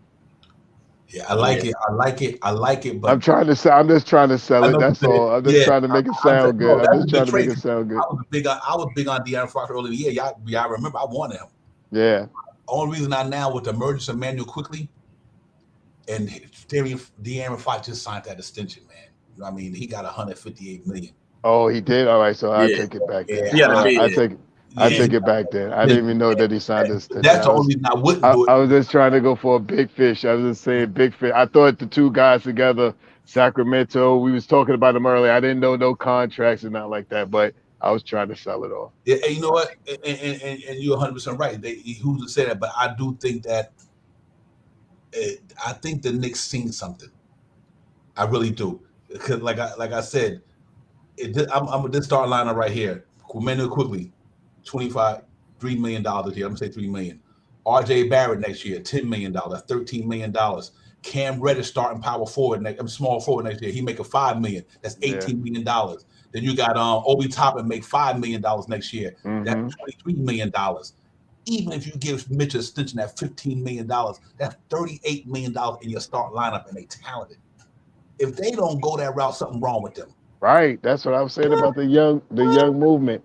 38. I mean, I hear everybody keep talking about, oh, we need a big fish here. We need someone big here. We need a big time star player. We need this. We got him right on the court. We got him. I'm pretty sure 2 out of these 5 starters, especially if we keep Mitchell Robinson, 2 out of these 5 starters are going to be in the running vote for All-Star this year. If we could get RJ going, I mean, let's IQ, RJ, Reddish, Obi, and Mitchell Robinson. Come on, man. Nothing, bro. That's $38 million. Two out of those 5 guys are going to really have. And I'm going to say this. I'm going to take my hat off and say this. I'm putting money on Reddish staying healthy this year And Reddish scoring about 18 to 22 points this year, man. I'm putting money on that. This is a contract year. He's here in New York. If he get the minutes, he is going to put in work on that starting lineup. If we can move, and another thing I keep saying this, we have to move on from Fournier and Randall because if we can't, I mean, if we can move on from one or the other, it'd be good. But Fournier, I believe, and I'm gonna say this, I believe, I don't believe Fournier coming off the bench. I don't think Fournier is gonna come off the bench. I think Fournier want to trade before he comes off the bench. That's how I feel. I don't know how true that is, but if they say, all right, Fournier, listen, we want you to come off the bench this year so we can start the youth movement here, and we want to put Reddish in your position. Hey, KJ, check this out. I just said $38 million, right? For them 5 starting people in the lineup, right? Right. $38 million. So you mean to tell me you couldn't take on $44 million? If you add 40 Russell Westbrook, $44 million, that's only $82 million. $82 million. You still, the cap is $120 million. Hey, Devon, you know what it's about? It's a great deal. It's about the way the Knicks playing. Again, you roll the tape back the last 5-7 games, the way they played is the way that we thought they was gonna play in the beginning of the year. But they just didn't have the right pieces. The puzzle, it just didn't work with Evan Fournier and Kemba. Evan Fournier and Kemba were starting point guard and shooting guard. It wasn't working. Now you take that IQ to Obi over the top. Julius Randle can't jump like Obi Toppin, you know? That'd have been great. And then think about him. If Julius Randle could have played the way Obi Toppin played like that, instead of squaring up, get to the hole, man, he could have been a lot better. Problem is, Julius Randle was not as young as he was doing, and don't jump as high like that like Obi Toppin do. So my thing is, they have to figure out which way they playing. Pick that and go with it. Because again, let's say they keep Julius Randle, and you got rid of Evan Fournier, Kemba Walker, D Rose, Noel. Wow. You got rid of all of them, right? And you kept a Julius Randle there. Do we think Julius Randle could play with the team? He could play with them, but will he change his game the way the Knicks want him to? And the answer is, I don't see it happening. I think the way Julius Randle game is now is what he wants. He wants to be that person. He wants to isolate. He wants to bring the ball up. I mean, we don't need him to bring the ball, but he's gonna take the ball anyway. And I think when he brings the ball up, it slows the offense down with the way they want to play. You know, and so my thing is they have to have a strong talk with him if he really wants. If not, you gotta get him out of here. You know, and if he does come to the games next year, you know what, Julius Randle, we got a box suite for you and your family. Keep the kids and the family in the suite. Don't let them sit in the crowd. Hey, let me tell you something. Here's another thing we got to think contemplate about. Check it out. Let's say if the Knicks keep Julius Randle, who to say for that expiring deal? And I think the Lakers will do it. Evan Fournier, Alex Burks, Nerlens Noel, and whoever. I bet the Lakers will do that for Russell Westbrook. And if you the Knicks, you do it still. Because I think Westbrook, R.J. Barrett, Obi Toppin, Emmanuel Quickly, Mitchell Robinson, and did y'all check out Mitchell Robinson pick on Twitter today in the new Nick drip? He put the Twitter thing out there. Who was that? Mitchell Robinson. Oh, he got a picture on his Twitter account. Nice. It's a nice hook, a nice pic too. He got the black 23 on.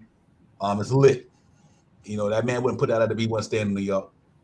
Hold up, wait a minute. I didn't see it. Where you seen that at? Hold up. I didn't even hear you. I'm trying. Yeah, Mr. Robinson put a post. He put a pic out on Twitter of him on his Twitter account.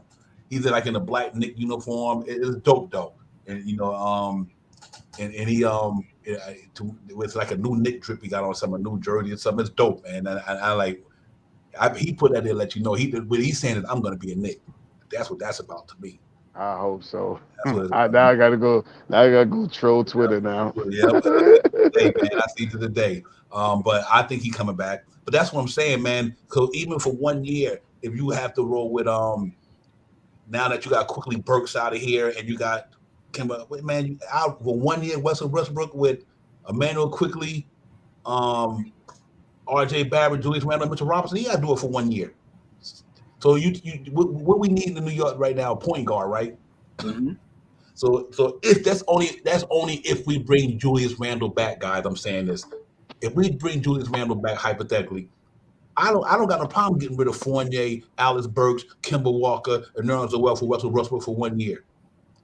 Because now you got that money back, and RJ extension is coming up. We need the money.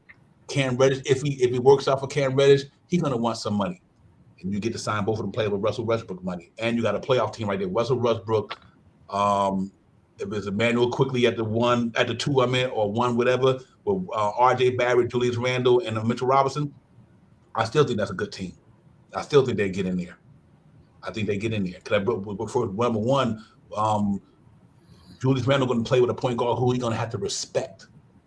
Facts. He's going to have to respect my man Westbrook. Westbrook is a Hall of Famer, a veteran. Done been around. He done played with the creme de la creme. He done went up against the creme de la creme. He done gave it to the creme. So if Russell Westbrook come here, Julius Randle ain't going to be able to sit there and run no ISOs. Now, I'm the point guard. Get it out to me. Let me find you. That's why you think I'm going to walk a triple-double. Let the ball run through me. See, you wouldn't need Westbrook to shoot jumpers when you got them shooters around him. Facts. And for 1 year, bro, $44 million, and when that shit come out the books next year, give RJ his money, give my man his money, please. You got to do that. Yeah, I'm with the way you said that too. If we can move on from you said move on from Fournier and the rest of the guys. I mean the rest of the vets like Burks and them. I can see that happening. That I would go for that trade as well. And the one thing that you would have to have if Julius Randle stays here, now you have to go get you have to get a point guard to keep the ball out of his hands so he could be set up. Julius Randle is, I believe, better if you could get him the ball and set him up. His assists will drop down, and I'm not so mad about that, but his turnovers will go down as well, and they'll still give you those 20 points and 10 rebounds. I wouldn't be opposed to keeping Julius Randle if we got Russell Westbrook. I think he would shut Julius down with that ISO. It wouldn't be no ISO. That'd be a good team, though. Yeah. That'd be a good team. Hey, listen, who would you have had this year, just talent-wise? Kemba Walker or Russell Westbrook? Westbrook, come on, that's easy. Yeah. There it goes. Answer that question. Yeah. We don't have a player on that team better than Russell Westbrook. Not on the Knicks. Now the player on the Knicks better than Russell Westbrook. You can book that. So to get rid of Fournier's and Burks and Walker's contract, to get somebody here to roll in that front that starting lineup with them, and you still got the youth movement going on. So you still got quickly RJ, Obi. Only reason I do want Randall Garnett is because of Obi, but I would put Obi at the 3. If I had Russell Westbrook, I put RJ back in his natural position, the 2. Put Obi at the 3 with Julius Randle and Mitchell Robinson. That team would be crazy. And knowing that you got Quickly and Grimes coming off the bench who can shoot that ball the way they shoot it, with Bride there or whoever. With Reddish. Reddish. Oh my God, man, come on. You got Grimes, Quickly, Grimes, Reddish, Jericho Sims, and go get you a power forward to back up a 6'10", 6'11" power forward to back up Obi Toppin. You still got your youth movement going on for 1 year because I just said, but after that, Westbrook going. You in a good place, bro. Your infrastructure is straight. Because you gotta have to. Hey, tell me what y'all think about John Wall. I'd do that too. I would too. He got 1 more year left, right? Yeah, John Wall got 1 more year left. Woo. Yeah. See, I don't know Westbrook thing. I would. Y'all ready for John? Y'all ready for John Wall? Yeah, he got $97 million for 47 or 40-something. $47 million, 2022, 2023. And then 2023, he unrestricted in 2023. But is that do we got to play a team option or is it just over? Oh no, he got a play option. He got a 15%. He got a 15% kicker. He got a trade. He got a 15% trade kicker. Man, he got a lot of stuff in his contract. Kudos to his whoever his agent is. Man, Word up. Was dag. Word up. But you know what? To say all that though, that's the reason why I would have no problem doing the Westbrook thing, just due to the fact it's coming off 1 year. It's a 1 year deal. I think if and even though I like you're not affecting the youth movement per se. You just say one of the guys might not start, but you cannot tell me Russell Westbrook, R.J. Barrett, Obi Toppin, Julius Randle, and Mitchell Robinson is not top 5 in the East. You can't tell me that. And what you got coming off the bench with Quickly, Grimes, Reddish. Like I said, you go get a power forward to back up Obi Toppin. The backup Julius Randle. I meant to say. And Jericho Sims, that's a deep team, man. That's a deep team right there. That's talented too. I would have to do that for 1 year. Especially if you can move the 3 contracts they just talked about. So that but Julius Randle with the sign, the topic of the show is Julius Randle, but we know he might not be. He might not. He might not. But we'll see how it goes with the season, man. I know Julius Randle is talented and everything, but I do think. If they keep them, they probably gonna go get and they just go big game hunting. They can go big game hunting, but they don't got to get an older big game hunter. You can go big game hunting, still end up with a Mitchell Donovan Mitchell. That's big game hunting. He's still young, so I don't even if they go big game hunting. Because who you gonna go big game hunting? That like what player would you gonna be possible to get? If the Knicks was out to go out there and get a player, they go big game hunting. What player do you think they would get big game hunting? Because a lot of them players like the KDs and the Kyries and the LeBrons and them dudes older dudes. So who's the young big game dude that you want to go out there other than Cat and Donovan Mitchell, Devontae Murray, that you think the Knicks will be able to get? Because a lot of these guys, it's interesting. Like Colin Sexton, see to me that's not big game hunting, but he's a talent though. I have no problem with Sexton, but you had to get Sexton in his bag though. So I'm making my decision based on cap flexibility. Mm-hmm. Right. Like the guys like that, because you got to sign him. I'm not trying to sign nobody. Knicks need to keep doing what they've been doing. Keep that cap flexibility. Because you're gonna have to sign RJ. So you don't want no 4 or 5 year deal. You want a 1 or 2 year deal. And you got players here that do that already. Like I know we all talk about the Brunson sign the trade, but I mean I gotta pay Brunson $18 million when I got IQ right here. Mm-hmm. So I'm looking at that scale like why would I just like Saxon?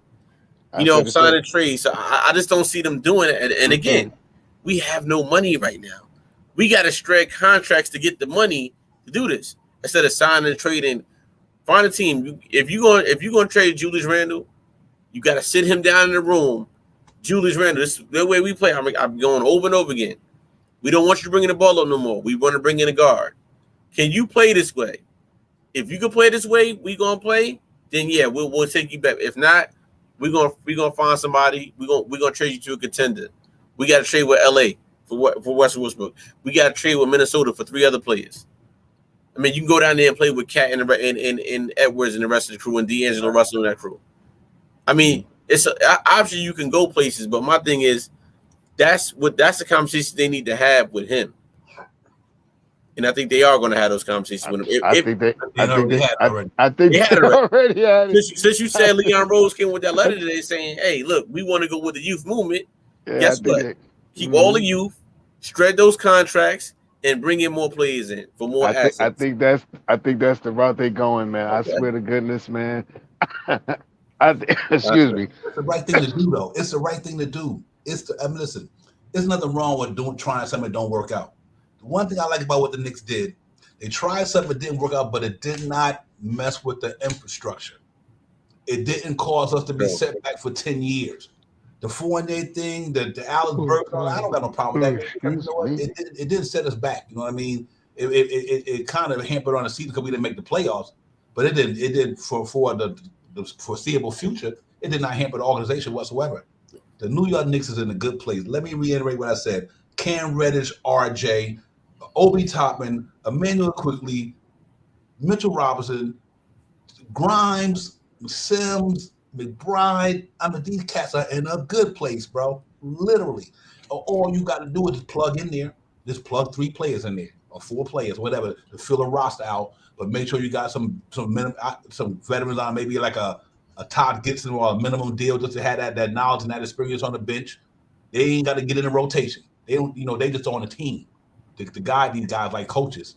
But if you need them like a Todd Gibson, they can step in and work for us. That's all you need to do. But I think the Knicks come out the gate with Emmanuel Quickly, R.J. Barrett, Cam Reddish, Obi Toppin, and Mitchell Robinson. That's what I'm hoping they do. They should come out the gate with that and go from there. I think Emmanuel Quickly and Obi Toppin's emergence, I think that changed the whole scenery in New York City. That's why I think Julius Randle might be on the trading block. Okay, yep, he is a bucket. Yeah, man, I would too, man. Depending on what he want. For me, it all depends what he want. But I tell you what, if you don't move Julius Randle, and if Sexton willing to take a certain type of deal, I'd bring Sexton in. But he gonna want his money though, because he due for extension. I'm just so hesitant. I think this young core we got. I think Sexton will fit good with that young core though. Yeah, he would. Good with that young core though. Saxon would be the real deal with that young core right there, bro. That you talking about up and down court, man. That was a good one, still, Knicks fan. I probably don't have no problem with that. I'm all depends what they want to give him. Hey, shout, Mike muted. I most definitely thank you. I most definitely would choose Sexton over Brunson. If that was the choice, Brunson or Sexton, I would want to maybe sway a little bit towards Sexton. But we're looking at Sexton, we're looking at Brunson, and they're great players, and they can control a team. But those really are not Tibbs guys that he wants as point guards. And if we're going to go after Brunson or Sexton, we already got that right here in IQ. 6'2", 6'3" guard. He's aspiring. I believe this year he's going to go and work on his craft. If he's not in Terrytown right now, shooting up some jump shots right now. You know what I mean? Shooting up some jump shots again and stuff like that. Put on another 10, 15, 20 pounds or something like that. Fill out those shoulders and his arm and his chest a little bit. I think if we're looking at Sexton or if we're looking at Brunson, I think we save that money and develop on IQ.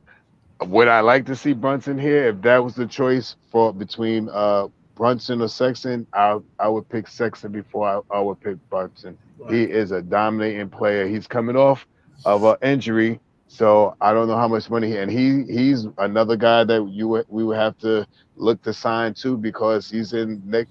I think it's in next year, 23. He's looking for a contract too. You know what, KJ? If it ain't Quickly, if you bring in a point guard other than Quickly, they better be creme de la creme to me. I would not waste on none of these point guards. Emmanuel Quickly should be the starting point guard in New York next year. My opinion. That kid should be the starting point guard in New York by the third. Emmanuel Quickly and Obi Toppin, you can't deny what they do. You know what I mean? You cannot deny the chemistry they got with each other, the way they make that team up and down the court better. I mean, the man that had 2 triple-doubles in the last week. You know what I mean? Youngest Nick. Yeah, 2 triple-doubles in a week. That's what happens when, now he is going into a third year. He putting the work in the summer. I think Emmanuel Quickly would come in New York and average 17, 7, 7, and 3, 7 and 4.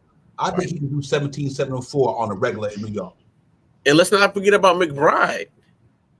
Let's not forget about him neither at the point guard position. And think about this.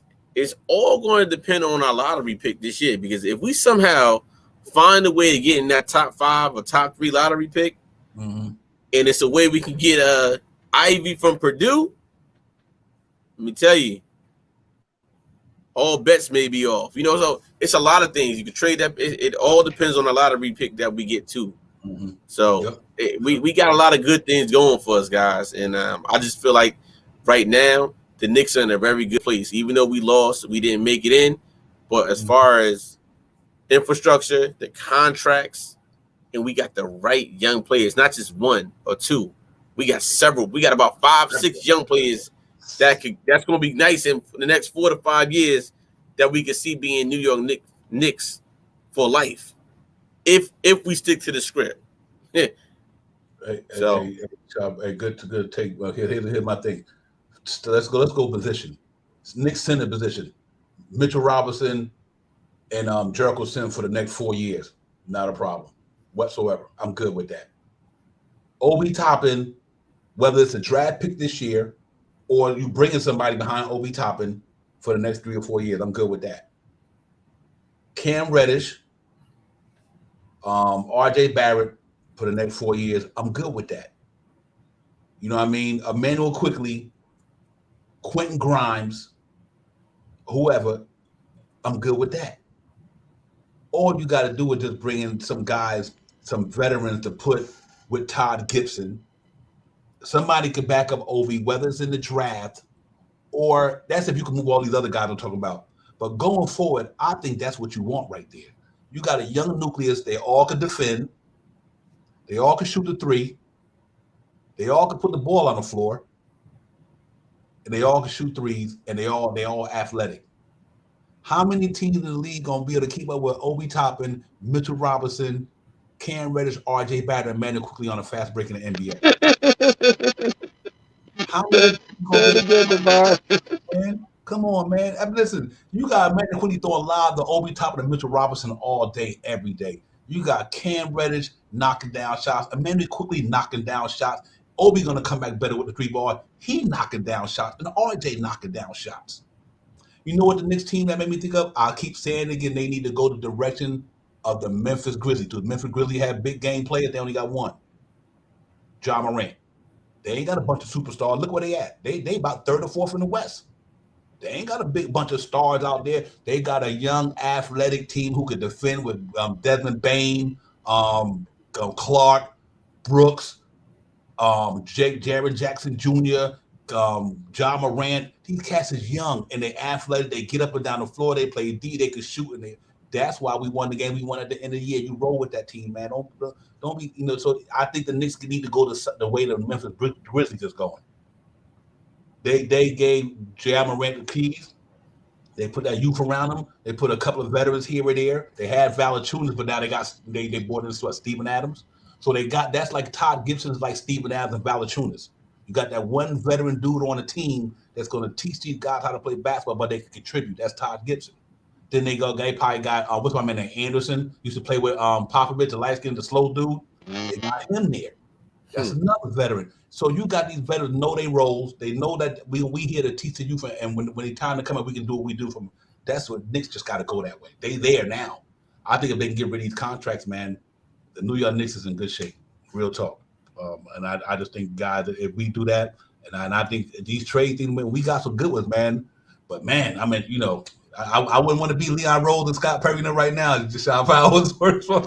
I'm just saying, man. Like the just from us sitting here, just talking amongst us, just jokingly and putting out a lot of stuff, you know, hyperbole and stuff like that. What coulda, shoulda, woulda, could happen and stuff like that. I'm pretty sure out of the 15 trades that we already said right now, at least one of those things that we talked about on this show tonight, they have already went over and discussed and seen if it's feasible for them to make the move. Now, like I said again, man, one of the big things for the Knicks this year is to try to move on from Julius Randle or Evan Fournier. One of those big contracts with Noel, with maybe D-Rose, maybe Burks, maybe Kemba, you know, with those contracts. Hey, Shaq, yeah. You got feedback in your it's a lot of feedback. And you know what? Hey, listen. This again, Nick Real Talk family. This is that new tune button we hit, y'all. Nobody else got it. Y'all don't know nothing about it. It's not auto tune. It's a Nick Real Talk feedback. But hey, listen. Divine Chat. We got 7 guys under the age of 25 right now. Think back to Knick history. When's the last time we had this many young guys under the age of 25 that are actually getting playing minutes on the New York Knicks? Maybe not all of them rotational minutes, but majority of them are getting rotational minutes coming back. So look at the movement we got. Now, Leon, like I said, Leon Rose came out today and said, we're going youth movement, stick to that direction and go with that direction, but also fill in the gaps. Now, how far can the youth movement get us? We don't know. But if you're looking in the playoffs, it's always been veteran savvy players to help us lead the way. We know that we're going to need some type of veterans or players to get us over that hump to where we need to be. But what we're saying, don't think about this year or next year. Think about in the next 3 to 4 years. Facts. Or 2 to 3 years. Facts. With all these players that we have on this team, the 7 players that are under the 25, if we keep this team together, we'll be where we need to be at. And we just fill the pieces in. That's what we're saying. That's what I'm saying. That's what I'm not speaking for Sean Devine, but my thing is that's what I'm looking at right now. We haven't had this in a long time in New York City. And now that we have it, let's not throw it all away for a big time person that may come in for a couple years and then we're back on contract and then we finally get somebody and then we can't because now we got to stretch some of these guys to go. So let's do that. Let's go with that look and go from there. Hey, you speaking for us a great mindset alike, brother. So you speaking for me and Shy, real talk. Right. Because you know what? That's how you got to do it. Like I said earlier, look at the Boston Celtics. They drafted these guys, Brown and Tatum and Marcus Smart. You know what I mean? You look at the way they doing it. You look, I say the way Memphis doing it. Look at a lot of these teams, man. The old Spurs, they drafted Parker, Ginobili, Tim Duncan. They drafted these dudes, man. You know what I mean? Facts. You gotta have an infrastructure. You gotta have a base for something. It's like baseball. Why you think the Yankees been so dominant? They drafted Jerry Jeter. They drafted Posada. They drafted Mariano Rivera. They came up through their system. The Knicks got 7 players or 8 players who coming up through their system. Devon, you sure you're a Met fan, brother? I am, brother. All day. Man. I don't know, man. You know what? My Met wasn't doing it like my cup. Hey, my cup. For a minute, but you know how I go. But you know what I mean? We got to do it that way. You know, we just got to keep letting these young guys grow. This is the first time in years that we had something like this, man. And 2 years from now, them boys would be so ready. Like KJ said, 2 years from now, RJ Barrett will be 23 years old. They would be on the cusp of bringing in one player that might change the whole. Now we might be ready to roll. You know, you can't build this shit in one day. You got to take time. And I think like 3 years from now, LeBron James will be 41. KD will be 30 something. He's got to be older now. So that gives them young guys. We got enough time to learn the NBA for the next couple of years. And next thing you know, man, they have to be on par with a lot of teams. And I think, you know, because I don't want to see us do what we did this year. Them days is over. Right. You got good infrastructure here, man. You got 7 to 8 young men that could really under rookie deals. Think about this, D. Yeah, that's crazy. Hey, D and Shy, we're in New York City. We're in the Mecca of basketball. So yes, we are passionate. A lot of us grew up with this team. A lot of us, this is the only thing that we had to watch games back in the day. You know, growing up in the 80s, for me, you had the black and white TV. You only had a certain amount of stations. You could see the New York City. You could see the Knicks, depending on what station you was watching. But my thing is, let's learn how to be patient. And I know it's hard for me even to say this right now. But I know where we need to go with this team. Every year we as Knicks fans, we going to the championship. Yeah, we're gonna keep saying that because we're passionate about our team. But if the New York Knicks was in Idaho, Iowa, and it had this team, or Oklahoma City, maybe the fan base won't be as passionate and we don't have all the expectations. But we got expectations to be great every year, and we should have those expectations. But I'm learning how to be a little bit more patient as watching these New York Knicks after the past couple of years. I'm learning as a Knicks fan. I'm finally saying, you know what? Let's slow it down. Don't get overexcited. And damn it, they overexcited this last year, so I got every right for it. But I'm okay with the slow process and build it out for years to come. I need to see something. I need to go to New York City. I need to walk down the Canyon Heroes or anywhere in Manhattan and see. I did it for my Giants 2 times. I need my New York Knicks parade so I can see all my first cousins, my Knicks Real Talk family, us walking in Madison Square Garden with the Knicks Real Talk towels. We down there, the pride we there. Because let me tell you, if the Knicks make a championship, I don't care what I got going on, I will be in New York City. And I expect all y'all to be there. And hopefully one day that'll happen and we'll be doing a live Knicks Real Talk show. Live.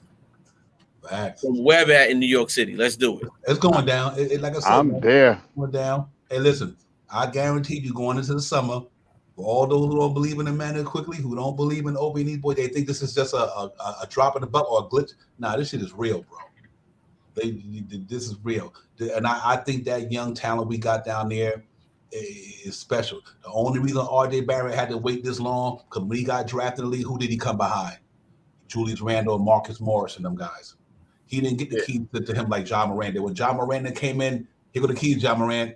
When RJ Barrett came in, he had Julius Randle was there. He had Marcus Morris there. So he ain't like he came in. He was the third pick, but we wasn't in rebuild. Ain't that crazy? How you gonna be the third pick, but you're not in a rebuild? See, we would have been in a rebuild if you wouldn't have signed Julius and Marcus Morris and Bobby Portis. They deviated away from the plan. Because you don't draft the third pick in the NBA and you trying to go win a championship. The reason why you get the third pick because the team was stinked.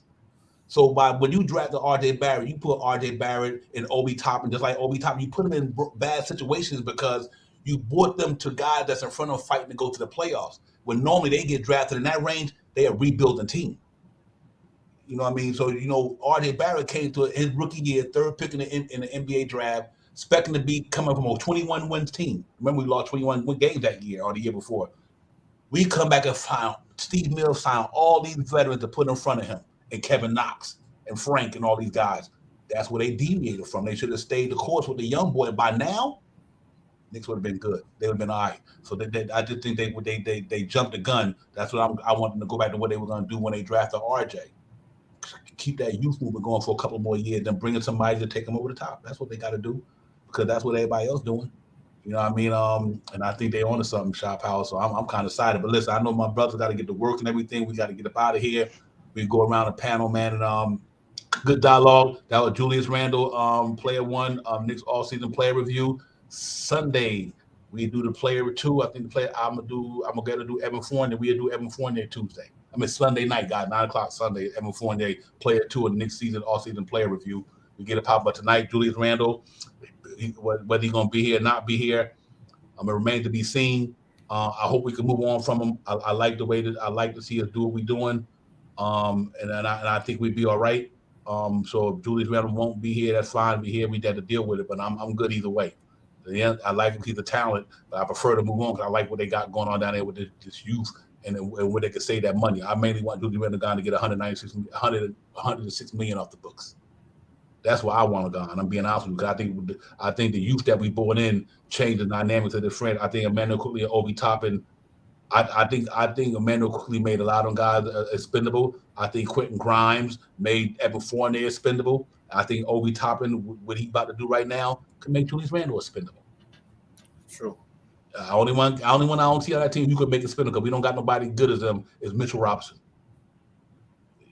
Gerald consider ain't Mitchell Robinson. You know what I mean? Yeah, so he's the only one to me that's that valuable because Obi Toppin, he could do 20 points a game probably, or 17, 18. Even if he do 17 points a game and 7 rebounds, I still take that over Julius Randle's 20-something in that contract.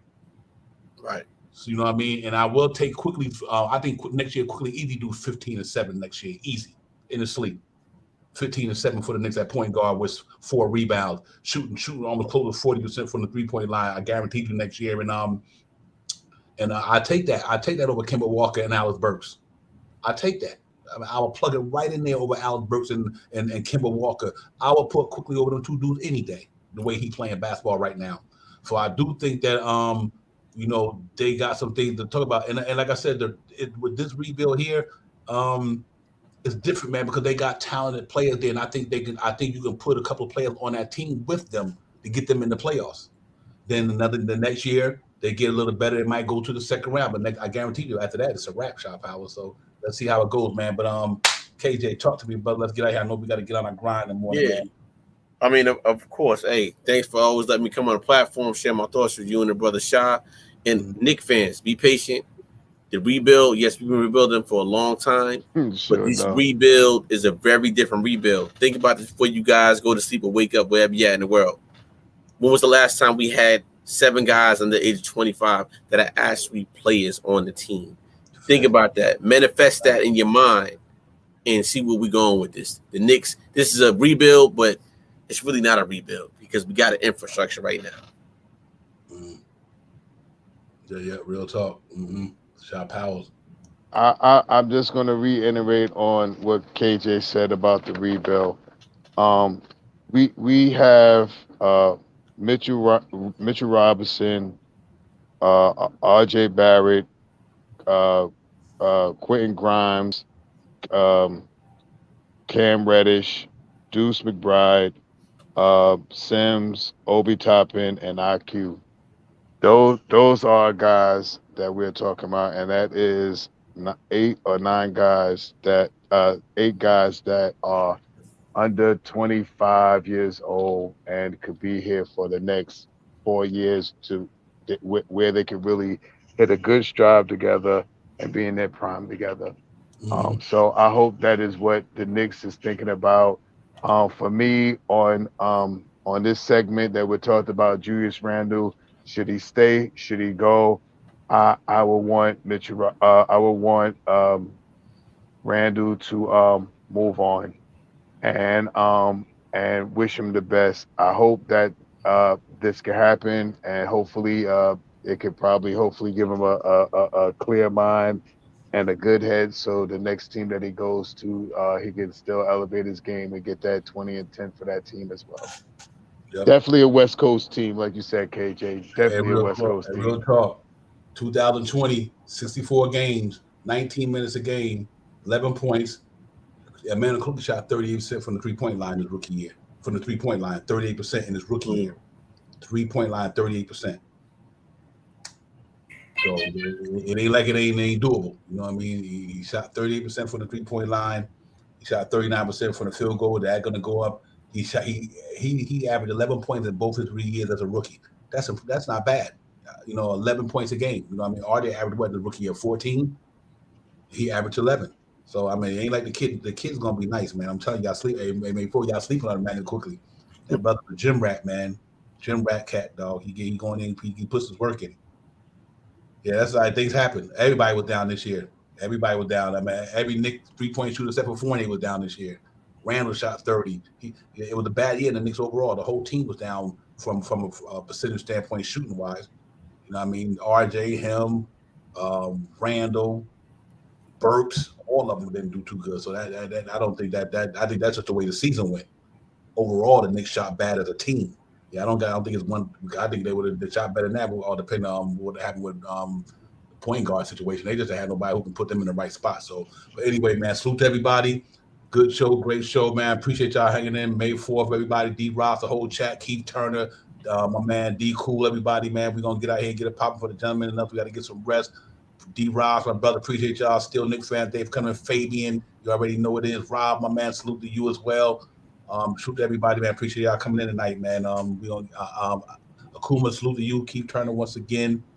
Emil, appreciate you, my brother. Real talk. And everybody, man. If I forget your name, you know I ain't mean to forget you. Real talk. Sam Holt, Cash Out, Soul Finger. Salute to all you guys, man. Thank y'all for coming in tonight, man. We see y'all Sunday. Knicks Real Talk season recap. Player review. Tuesday we do Evan Sunday night, not like we do Evan Fournier. We get it popping, talk about Fournier's year and all that good stuff. But I'm excited about what's going down in New York City, man. Real talk. I think we're gonna be all right. Great show, fellas, man. Great intake, great input, everything, man. But let's go, man. I'll see y'all, brothers, man. Peace out. Peace out.